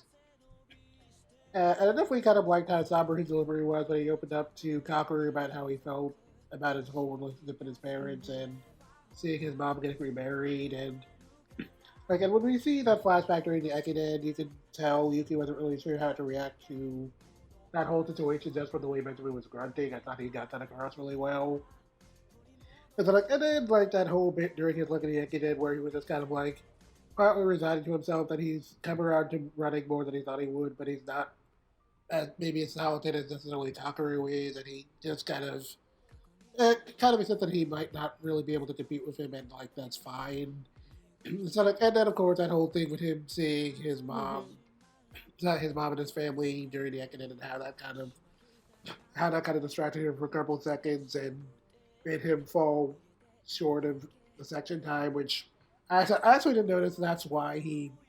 I actually didn't notice that's why he fell short until you guys pointed it out. But that is a really neat little touch. Like, I definitely did appreciate like Benjamin's delivery during that whole line where that where he got to the end of the race and he realized he lost by 2 seconds and he just says, "The 2 seconds I'd never be able to make up for in a lifetime." And I thought he just got that across really Yeah, well. it was so good. I loved it. And moving on to Andrew Lemon's King. He had a really good balance between sounding like a dork and being like understandably mad about Haiji kind of interfering with his life thanks to his antics. And Andrew got that across pretty well. Just generally sounded like a very grumpy curmudgeon, which is Andrew Lemon's always very good at that sort of thing, and he has a pretty good comedic job. So I'm glad he was able to put that to work here. He really did a great job of showing all of King's anxiety over his job search, which is definitely something I can relate to, as I definitely went through something similar, like right after I graduated from college, and I had trouble finding a job for a few months, so I can definitely relate to that whole anxiety quite a bit. Uh, really dug his delivery during King's section of the Eikden, where he's just kind of like thinking into all his insecurities about how he wanted to have like a really social college life and kind of ended up spending a lot of time alone, and how he pretends to be a landlord to kind of hide how constantly lonely he feels and how afraid he is to open up to others. I can never relate to a lot of those feelings because I kind of had a very similar experience while I was in college, and I'm so kind of like that now a lot of the time, unfortunately. So I can definitely relate to the way King feels sometimes, and I really liked how Andrew Zilbury just made that whole sequence come off really believable, and I definitely like how that character has the sense of relief he felt when he kind of like found his place in the world, like running with the team, and finally felt like he belonged somewhere for the first time. And I thought Andrew did a really good job getting that across really well, and like the complexity of that whole situation. Well, it was just a really good performance. Moving on to Time Mahady is Nika Senpai. Like you guys were saying, he definitely sounds like the most laid back and casual of the whole group. I definitely appreciate how Ty just makes him come off as kind of a middle-aged guy, despite technically being a college kid. Like I said, it's like DDT Swan. Hey, Zawide. This is not a high schooler, but like, okay. But alright, we'll believe you, I guess. Yeah, so like next to Shindo, he just kind of comes off as the one who just kind of going with the flow the most when it comes to Haiji's antics. And you can tell through Ty's tone that while Nico seems a little casual about the idea of running, he's definitely a little more passionate about it than he lets on. And he does a really great job of bouncing off of Benjamin Yuki, and I like how chill he is compared to how Yuki just high drunk about everything constantly and they have some great chemistry. And I definitely liked his bit during the Ekiden where like he sounded really excited while he was running. And how that contrasted to how jaded he sounded during the flashbacks where he was told he'd never be a good runner thanks to his body type. And how he just kind of like regressed himself into giving up on running until he finally met Haiji. So, and I thought that Ty did a really good job of just like showing that contrast and doing really well.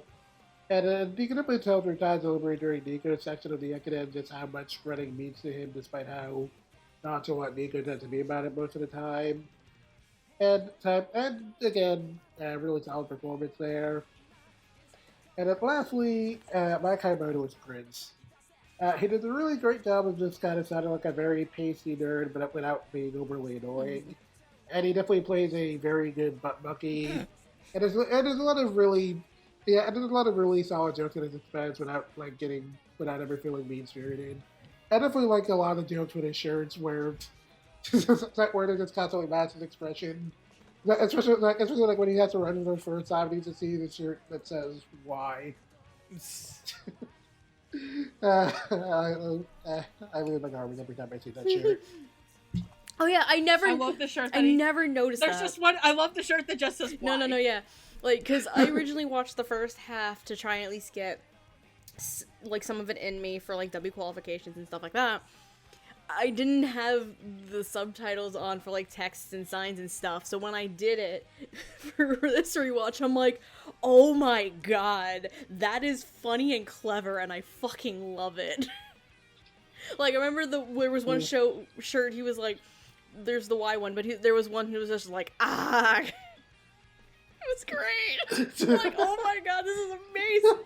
And another one was just bean sprout. I'm like, this is great. I love it. So yeah, he plays a really good Bucky, and he also has like quite a bit of start to him, which I appreciated. I definitely liked his delivery, like at the very beginning of the show where they went to Sakaki for the first time. And how like everyone else isn't like sure how to react to Sakaki, like calling him a bunch of posers, but but somehow he's the one who called out Sakaki for being stuck, and how like they might be a ragtag team, but they all like acknowledge each other. That's something Sakaki can't do. And I definitely thought my delivery there was really They great. also didn't they acknowledge, I think it was later on, because Prince is the one who starts off the Eikden. And the reasoning for that wasn't that because Prince would just ignore all like the pressures and stuff like that at the start, like with all the cameras and shit. Like, yeah. So it's Prince just doesn't give a fuck. Like, really. It's great. Yeah, I also thought he had some really great chemistry with Kakeru and how they're just kind of at odds with each other for a while. And I also appreciate that, like, while Prince is kind of again a pacey nerd a lot of the time, that like Kakeru is like the only person Prince will ever actively start to, and I like how Mike's tone generally reflects that really well. And I also really like the episode where the two of them finally started bonding. And I like Mike's delivery where he told Kakeru to like start looking at things from his pace and got Kakeru to finally take him a little more seriously. I thought Mike got that across really well. Well, Prince never gets like super passionate about running, and you can definitely tell that he's at least kind of gained a begrudging respect for it, and definitely how much energy it takes. And Mike's tone for the beginning of the show compared to how it sounds at the end definitely gets that across really well, and it's a very, very well-rounded performance, and like probably my personal favorite. And with that, it is finally time to move on to our final characters of the evening, our two main protagonists. One of which is Satan himself, but it's great. Yeah. We love him. So we have Kakeru Kurihara and Haiji Kiyose. Kakeru is a former high school track star who ended up running away from the sport after punching out his high school coach for being abusive, until he meets Haiji, who convinces him to join the team.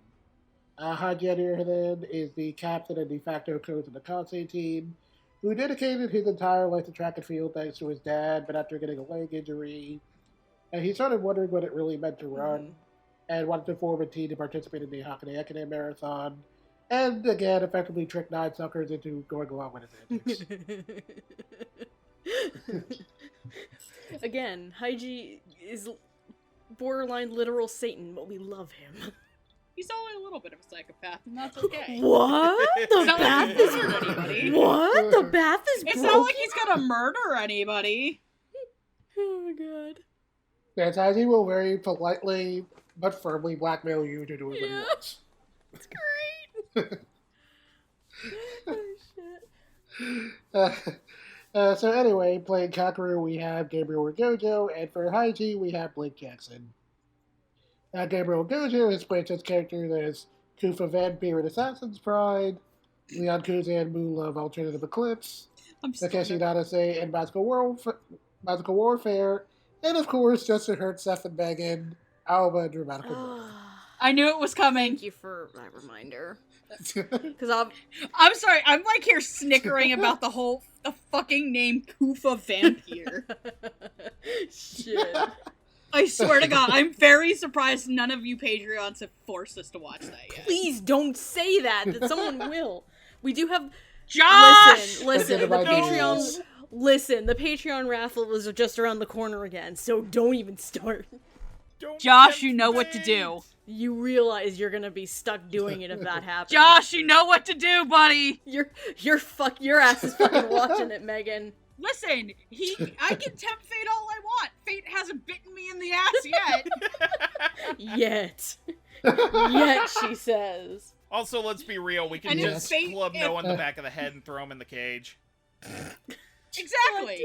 God damn it. I want that clipped. If we end up getting Assassin's Pride, Oh, man. I was gonna go to Taco Bell, but sure, I'll take chicken wings instead. Thanks, Mom. I want chicken wings. Damn. Where's my chicken wings? There's only 3 of them. I'm still gonna be hungry.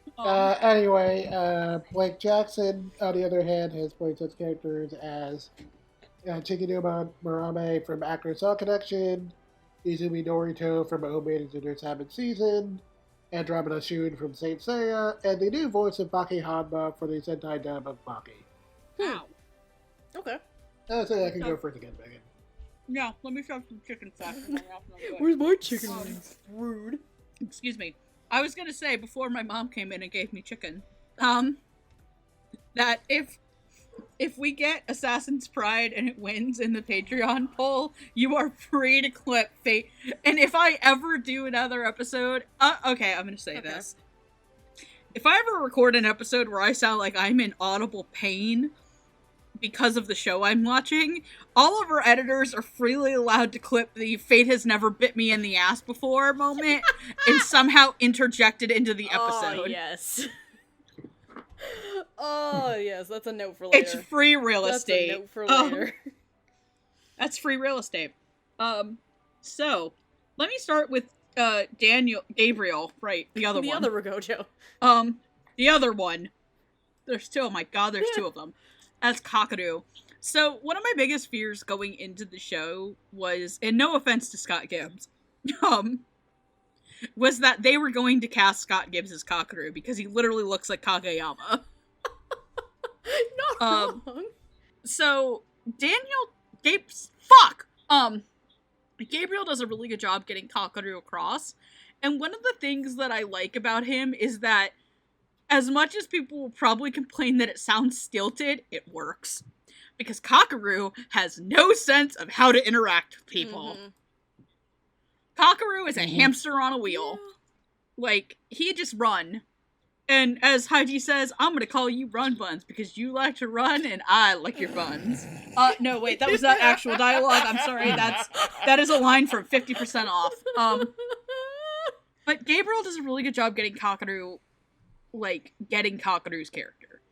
And again, when they're in the Eikden, and he's running, and he's like, I don't feel my legs no more. Has it always been this nice out? Yeah. And then Kakaru literally enters the zone. Yes, he does. I think Gabriel does a really good job getting that across, and I really like that there is some bratty, stunted attitude to his performance. And like I said, Gabriel's come a long way from Alba. Yeah. So I think he does a good job here. And man, Blake Jackson as Haiji steals the show. Like, he is so convincing as Haiji, as this determined force of boy. Borderline, who just wants borderline Satan. The devil may have possessed him for 5 minutes. 5 minutes? Try you 2 spend, hours. You spend... Listen, okay, man. When you bathe in Satan's piss, let's be real. That tub that they're going to is Satan's e-girl bathwater. You might get a little side effects. And I really love how he makes Haiji sound both level-headed and energetic. And, like, he is really the team dad. And God, that scream he has to let out when Kakaru just when Haiji just fucks his knee up for the rest of his life.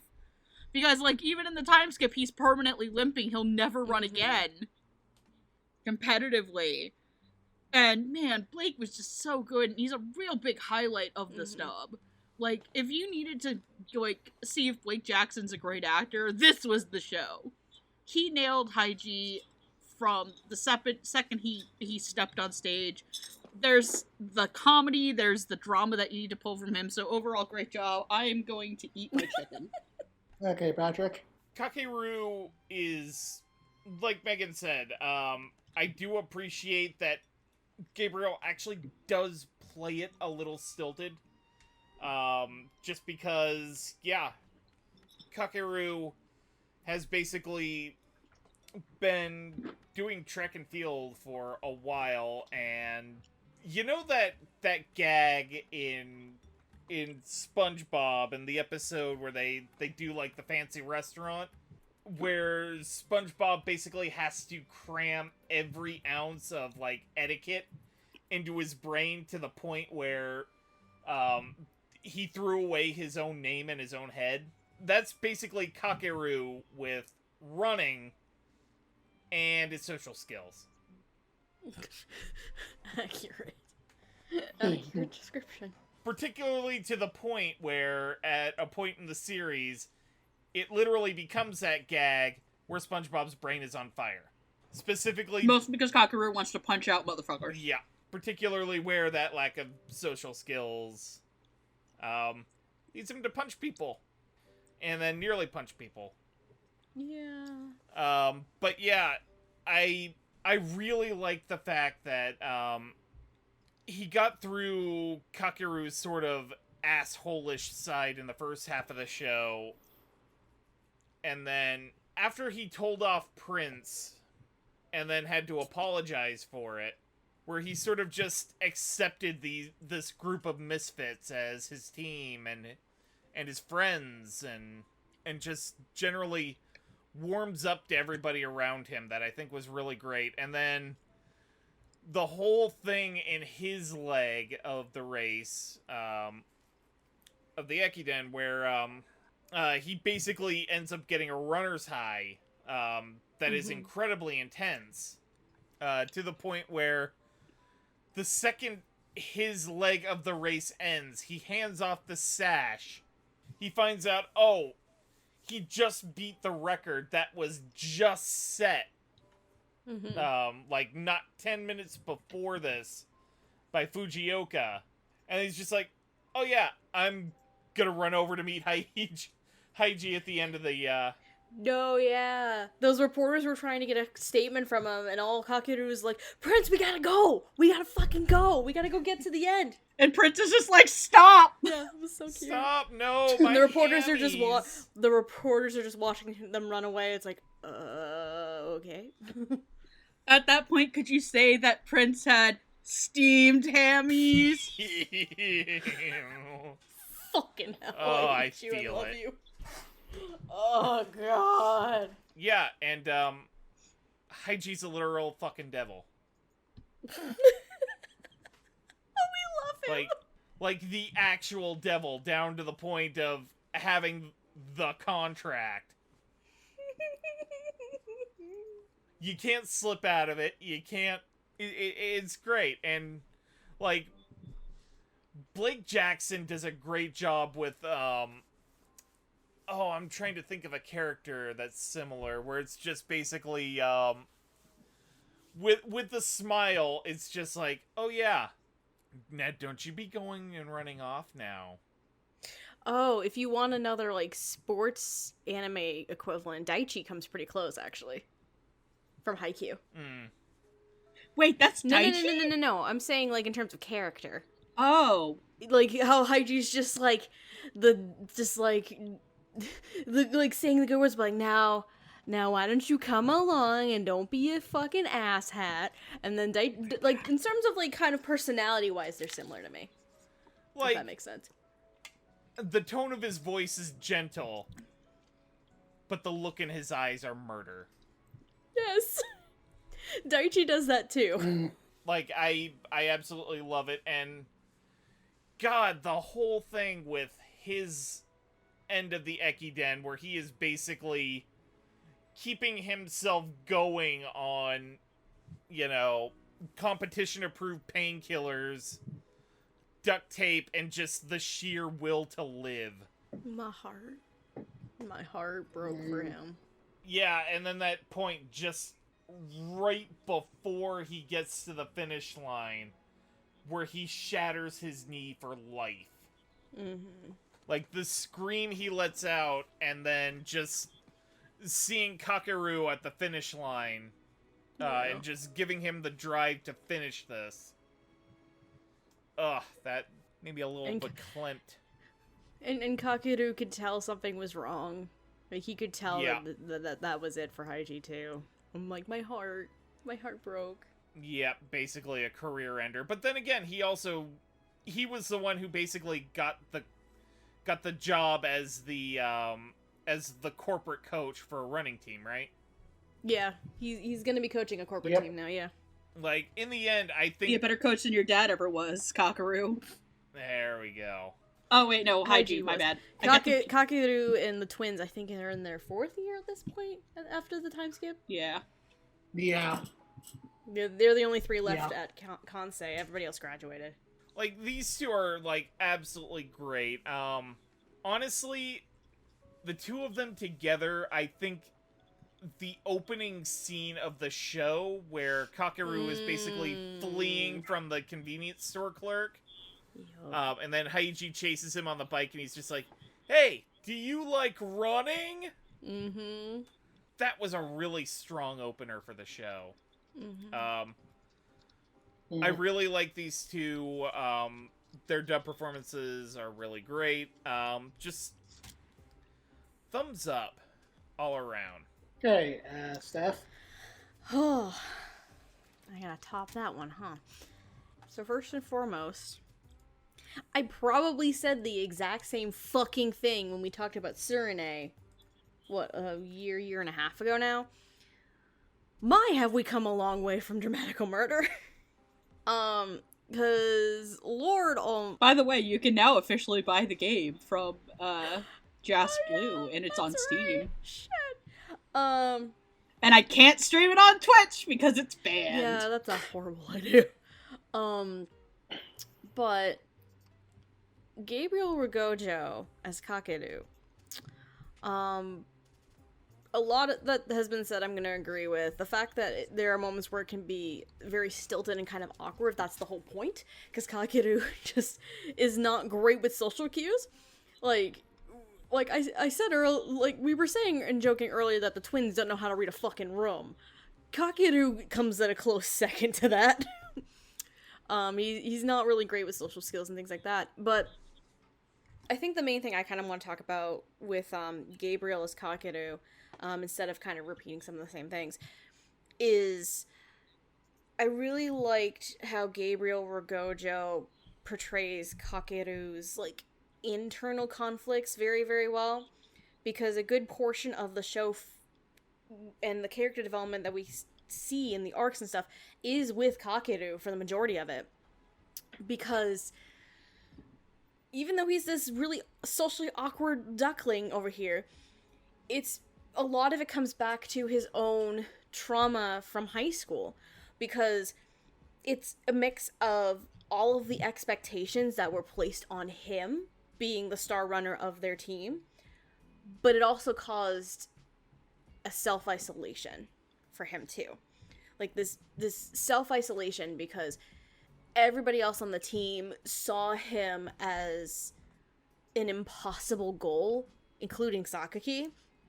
And then at the same time, but this is like before the whole incident where he punched out his coach, we find out, where Kakeru is treated very differently. And one of the early flashbacks is his high school team finished a tournament and the coach is just like ragging the whole team out, and is like, what is wrong with you? These times are awful. Why can't you be like Kurahara? The rest, all of you motherfuckers, go run. We're doing a run when we get back to the school. And then he turns to Kakeru and he's just like, no, son, you can go home. You did great today. And all Kakeru wants is just like, I could tell. It's like, I can go with you guys. Like, I can go with you. He feels bad for all of these people and all of the expectations that are placed on them, partially because of Kakeru and how good he is. And then that kind of brings the self-isolation into a good point there. But then we alluded that he punched out his coach for a very good reason. He punched out his coach because there was another kid in the high school on an athletic scholarship. And in a weird way, it kind of, in its own way, mirrors Haiji's story, ironically enough, where this kid gets a leg injury. And he's trying to, like, tell the coaches, like, I can't do too much on this. It's like, I need to take a little bit of break. The coach doesn't let him. He's like, okay, you need to either keep running or you're probably going to lose your scholarship and you have to leave. And the kid doesn't want that. So he keeps pushing himself too far that it gets to the point where he can't do it anymore. And the coach is just like berating this guy in front of all the other boys on the team. And Kakeru has just straight up had enough of it. Because he sees what's going on with this guy, this other kid. And at that point, he just snaps because he doesn't know how to express himself without punching a motherfucker, clearly. And I can, like, Gabriel's internal conflict and struggle with, like, being able to voice himself in a way that makes sense to him, but also being able to, and also expressing himself in a way that people can understand. All of that, I think, adds another level to Gabriel's performance, and I think it comes out very, very well. And I just absolutely loved it. Everything else about it was great, but I really wanted to touch on that a bit more with Gabriel. Fucking hell. I love Haiji. Haiji stole the show, like, 90% of the time for me. And this, for Blake Jackson, coming from, like, because my understanding, because I'm looking at his credits on ANN right now, he's relatively new, as in the last few years. Because I'm seeing things like Actors, I'm seeing Blade of the Immortal, I'm seeing Food Wars starting with Third Plate, I'm seeing... Who was he in Actors? Chiguma. I can't remember which one Chiguma is. Marume. Chiguma Marume. I can't remember which one that is. And then, of course, he did Frag Time, he did Danmachi starting with season 2, Shirobako, and then, of course, what I know him for right now, because I can't remember Chiguma from Actors, is Izumi in O Maidens. And this is very, very different. And very, very different from O Maidens. And Blake really gets to, like, really stretch his acting chops a lot. Because while O Maidens is a bit of, like, a romantic coming-of-age story and comedy, Run with the Wind, and with Haiji specifically, Haiji can be a fucking troll. Haiji, again, we call him Satan and the literal devil at times, but there's a reason for that. And, Blake got to show more range and more dynamicism. It's not as dynamic of a performance as Mike Haimoto's Prince, but that's because, Haiji can be a bit more, like, level-headed and more relaxed compared to Prince. But there are just some precious moments, like, when he's first trying to basically, quote-unquote, convince the other 9 people to join him for the Eikden. And, the bath breaks down at the dorm, and they all go to the public bath, the one that Haiji normally frequents. And then they're all just enjoying themselves and having fun, and then in comes Haiji. First of all, Prince sees him as an image of a literal devil, which is where that fucking comes from. But second of all, just the reaction Blake has, what? The bath is broken? How could that be? Which, first of all, dick move, Haiji. Dick move. You're all here in this one place. Dick move. But it was just a fantastic line read by Blake. There are some things you don't fuck with, and that's one of them. No, but, like, I agree 100% with Megan that if there's a performance where you can really see Blake as an actor, this is definitely it, because there's a lot of dynamicism with it, and my heart just hurt so much for Haiji towards the end of the show, because for the majority of it, you don't really 100% know his deal. The things you know is that he knows Fujioka somehow. He has some sort of injury from something. You don't know a ton until you get to, like, the last third of the show, where you learn from Fujioka about a little bit about his days in high school, and then more in detail during the last stretch of the Eikiden, more about Haiji and his past. And it's just, like, his desire of wanting to relearn, basically, if he enjoyed running or not. And it's a full circle thing. I know, Patrick, you just said that it was a strong opener where he's, like, chasing down Kakeru and asking him if he enjoys running. It kind of ends up going full circle because Haiji wants to relearn, like, if he enjoys it too. So, it's a very strong performance, and I'm a little sad that it didn't get to be recognized last year for Dubbies a little bit, because he was a contender for me. Like, it was so good, I loved it. But no, like, Blake Jackson, if anything, stole the show 100% because of how dynamic this performance is. So yeah, I love them both though. Both Gabriel and Blake like carried the show 100%. Okay, so like the rest of you, I'll start with Gabriel as Kakeru. Yeah, like you guys were saying, he does a really good job of showing Kakeru as an introvert. Like, yeah, he can sound a little awkward at alternate times, but it definitely works with what Kakeru is as a character because he is definitely very much an introvert and doesn't really know how to interact with people. So it's not. So I feel like him talking that way is definitely very like appropriate. And he does a very good job of bouncing off a lot of the other characters really well with his very prickly attitude. Like, especially Prince and the two of them have some really good back and forth, like when Kakeru tries to piss him off the team, but just ends up bonding with him instead. And how like dealing with Prince especially is kind of like what helps you get Kakeru to open up his mind a little bit more past like just seeing everything in terms of black and white and just winning being all that matters and whatnot. And of course I do. I do kind of like how he slowly bonds with the rest of the team to the point where when Kakeru finally stops in front of Kakaki, Gabriel does a really good job of just getting across all the frustration he's been carrying, and it really felt like he was just a good second for punching that dude in the face, and the others didn't stop him, and Gabriel did a really good job of getting across his anger in that moment. And again, I do kind of wish he had punched Kakaki, but it would be a very different show if he had done that. Later on in the show, when Kakeru finally opens up on his pads and everything with his terrible coach, Gabriel does a really good job of just getting across how much self-loathing Kakeru's been carrying. And while his delivery there could have been a little more emotive at some points, I feel like he did a really good job of just getting across how hard it was for Kakeru to finally be honest with himself. And when he finally does decide to commit to the team, like, for real, Gabriel does a really good job of just getting across a sense of resolution. As an aside, I really do appreciate that he's like, oh yeah, like, I finally decided to do this for real. And then, like, Haiji hears that, he's like, hey guys, he said he's finally decided to do this for real. And they're like, wait, so you weren't being serious until now? It's like, hang on, what? You it's motherfucker. Like, it's like, no, that's not what I mean.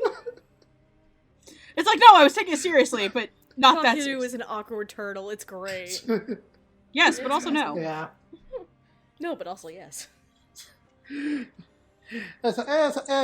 really dug Gabriel's performance. It was really strong. It was honestly one of my favorites from last year, and it's definitely a strong highlight for the stub.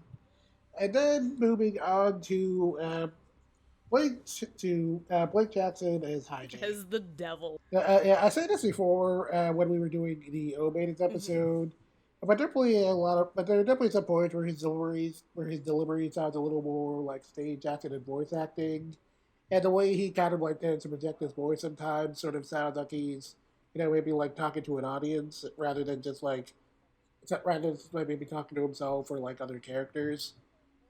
So there were a couple of points where that bothered me a little bit in terms of like how natural he sounded, but that was definitely something that he improved with in time. Definitely one good stand-up moment from him was when he like called out Kakeru for the first time over his whole assessment results and speed, and how he wasn't like really doing a good job of acknowledging his teammates. I thought that like Jackson had a very passionate moment and kind of like getting across Haiji's frustration with how Kakeru was kind of like being a little ignorant there. And I think he has like some really, really, really good comedic chops. And I like how well he bounces off the other characters that where Haiji needs to be funny. Like, especially in the first few episodes where he's like where he's trying to blackmail the other team members. I especially like that whole bit where he's with Moose in the shopping district. And he's talking to the lady Moose works for. He's like, oh yeah, Moose is a dependable guy. He's just a dependable guy. It's a good thing I recommended him for this job. Sure would be ashamed if he lost it. And Moose just looks at him like... like the fear in that man's eyes. It's so fucking good. He just turns pale white as a ghost. He's just like, ugh. Uh, yeah, but yeah, but yeah, I definitely liked him in the comedy moments, and it's definitely the point where I think his performance really looks not the most, it's not the most natural, and he's definitely a lot of fun at those points. And I also appreciate that while Haiji does his best to like always act positive, and whenever we do see him acting like a little more doubtful, like right before the Eikiden, or when he tells Kakeru about his relationship with his dad, I think that those are like some of the moments where Blake's performance softens up a bit, and like sounds the most nuanced, and I really appreciate his delivery in those moments. And I really do like his dynamic with Kakeru in that respect. And it just really gets across that but Kaiji is a very Kaji's a very positive dude, but even he like worries about things constantly, and how I really didn't just like that old scene where seeing on the trailer. He's like I've spent all this time pushing everyone for this, but maybe I should have been harder. Maybe there's more I could have done. I'm not sure if like we're all really ready for this. And it's the first time the first time you ever really see doubt in Haiji, and I think that Blake got that across really well. And I really liked his delivery during Haiji's monologue in the last song in the Ekiden, and how he wishes he could tell his dad about the awesome team he's put together after everything he went through. As an aside, I do appreciate that we do get like one scene. That's that one scene with Haiji's dad where it looks like he's just focusing on like practicing with his team and not really paying attention to the race. And then see with headphones and he's like clearly listening in, and I was like, oh, that was nice. Yeah, that was really, really sweet. Where dad is listening in. And his dad's kind of crying a little bit too. Because he knows how much this means to him. Because I think it was his dad that told him to be patient, right? After Haiji got injured, I think. Yeah. So so his dad does know how much this means to Haiji in his own way. It just really gave a whole sense of like how important this whole experience had been to him, and Blake did a really good job of getting it across pretty well. Like you guys are saying, Blake did a really good job with that scream in the end when Haiji like finally destroyed his knee for good, and it could just really got across how much pain he was in that one moment. And how he still kind of felt was ultimately worth it in the end, but like definitely had to hurt. Yeah, he's permanent. He's got a permanent limp. My heart goes out to Haiji, precious bean. Still the devil, precious bean. Both these performances were really strong. Definitely, if you need a good example of how Gabriel Gojo and Blake Jackson can be good actors, these two are definitely the roles to look for. 100%, I can agree with that. Yeah, and with that, we can finally move on to final thoughts. Megan? Definitely. So, this is a series with a lot of heart to it, and while a lot of people probably go into sports anime wanting the team to, win the nationals and all that fun junk, the old Pro CD t-shirt tic-tac-toe championship, we're going to nationals. I love how the ending of the show is not that there is more to life than winning and losing. It's about being a better person, and I think the dub captures that spirit very well. It's a well-casted show. It's got a lot going for it. There are some little hiccups in the back towards this, but overall, it's a really enjoyable watch, and especially once the Eikiden starts, it feels like the show breezes by, and I was like, I want more! But seriously though, really great effort from Sentai, so if you haven't watched this yet, you really should. Patrick? Yeah, so, honestly, Run with the Wind as a show is incredible. I'm glad I finally took the time out to sit down through all of it. It definitely has vibes similar to, I'd like to say, like Ping Pong, where it's basically, ace athlete, starting over and trying to rediscover what brought his passion into this. In terms of sports anime, this probably actually tiers very high on my list of favorites. in terms of the dub, like I said before, this is probably one of Sentai's strongest release, like last year before-ish. Like it's one of the strongest Sentai has put out in a little while. Especially once things get to the Eikden and everything just really starts going full steam. So yeah, I would not hesitate to recommend this, either sub or dub. Cool. Steph? Okay. First of all, go watch Run with the Wind. Just fucking do it. It's really good. Second, in terms of the dub for Run with the Wind, it gives a lot of care and attention to like the core themes and to its characters, and it's such a very, very strong showing about learning to grow and to be your own person, and how to be your own person at the same time, and especially for some of these characters who lose sight of some of their dreams and their goals in the process. I mean, you had like, I would say Haiji, Kakeru, and Nico are strong examples of that aspect, but also like the development of who you are as a person, to which definitely King displays that, Jota definitely displays that, and no, you don't necessarily should know. Yuki is another one. Like, there are aspects to these wonderful, wonderful boys that can resonate with you, because we've all been there or are currently in that situation. And the cast itself is very, very dynamic. It's one of the better and probably one of my favorite ensemble casts from Sentai in a while. And the dub itself is a very, very strong effort. There are some minor hiccups here and there, in terms of the performances, but that's really only in the early onset, because everybody else grows into their roles as time goes on. And it has the fact that there are at least 3 performances from actors that like might have had issues with in the past with some of their previous roles.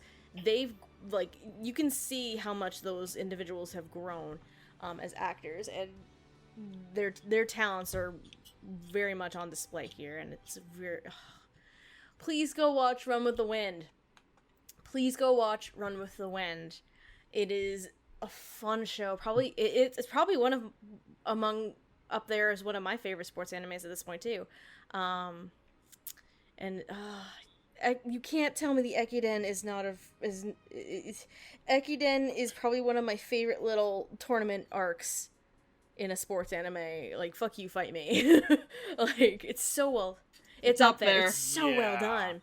It is amazing, and you will like be cheering. You will be like feeling the emotions. You will be like, it will pull at your heartstrings. Like, it's so good.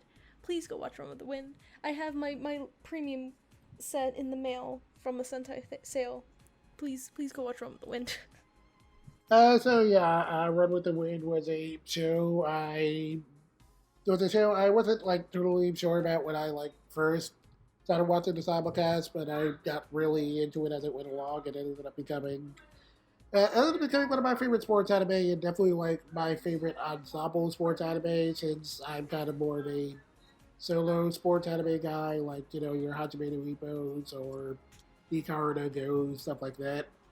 But yeah, like, definitely ensemble-wise, this is one of my favorite sports anime. I really like a lot of its themes and the way it talks about like running, not even necessarily the sport, but just like, and how it kind of, and like what it means to the characters, and how their lives kind of improve from doing it. I thought that's like a really interesting aspect that you don't sometimes see with a lot of other sports anime. And as far as the dub is concerned, I think it does a really good job of getting across those themes. It's pretty solidly casted. Definitely no performance that I felt like sit out of a place in a negative sense. And the direction was pretty strong. The script was pretty solid for the most part. And yeah, it came together pretty well. There were like a couple of hiccups here and there, but on the whole, it's a solid dub, pretty solid showing from Sentai and Shannon Reed. And I guess in general, this is a pretty. This is a show that I feel is like a pretty easy. Well, not an easy recommendation to people, but definitely something I would just recommend in general. It's just a really strong, passionate little show. If you'd like to see something a little different with sports anime outside of the usual short sports aesthetic, this is a really good time, and you should definitely check it out. So that basically wraps things up here. You can watch Run with the Wind right now on High Dive. Both subbed and dubbed. I think the sub version is also still on Crunchyroll, but I'm not really sure. It is, because both High Dive and Crunchyroll versions are on Verve, to which I'm a dumbass, and clearly, I guess my Roku app is just out of date. I had a weird experience the other day, where for some reason, I couldn't watch Run with the Wind on Verve, because it wouldn't pull up on the Roku app, and then Andrew, after he got home from work, he pulled it up on his phone with Verve, and I'm like, what the fuck? So, if you have a Roku with Verve, watch it. Just be careful. So there's the places you can stream the show. You can also buy the show off of Bright Stuff and Sentai's website. Has a pretty nice premium box set. So as for us, we are the Dub Talk Podcast. You can find us on Twitter, Instagram, Tumblr is dead. Because Tumblr, but this show could be on Tumblr because it does have male presenting nipples. God damn it. You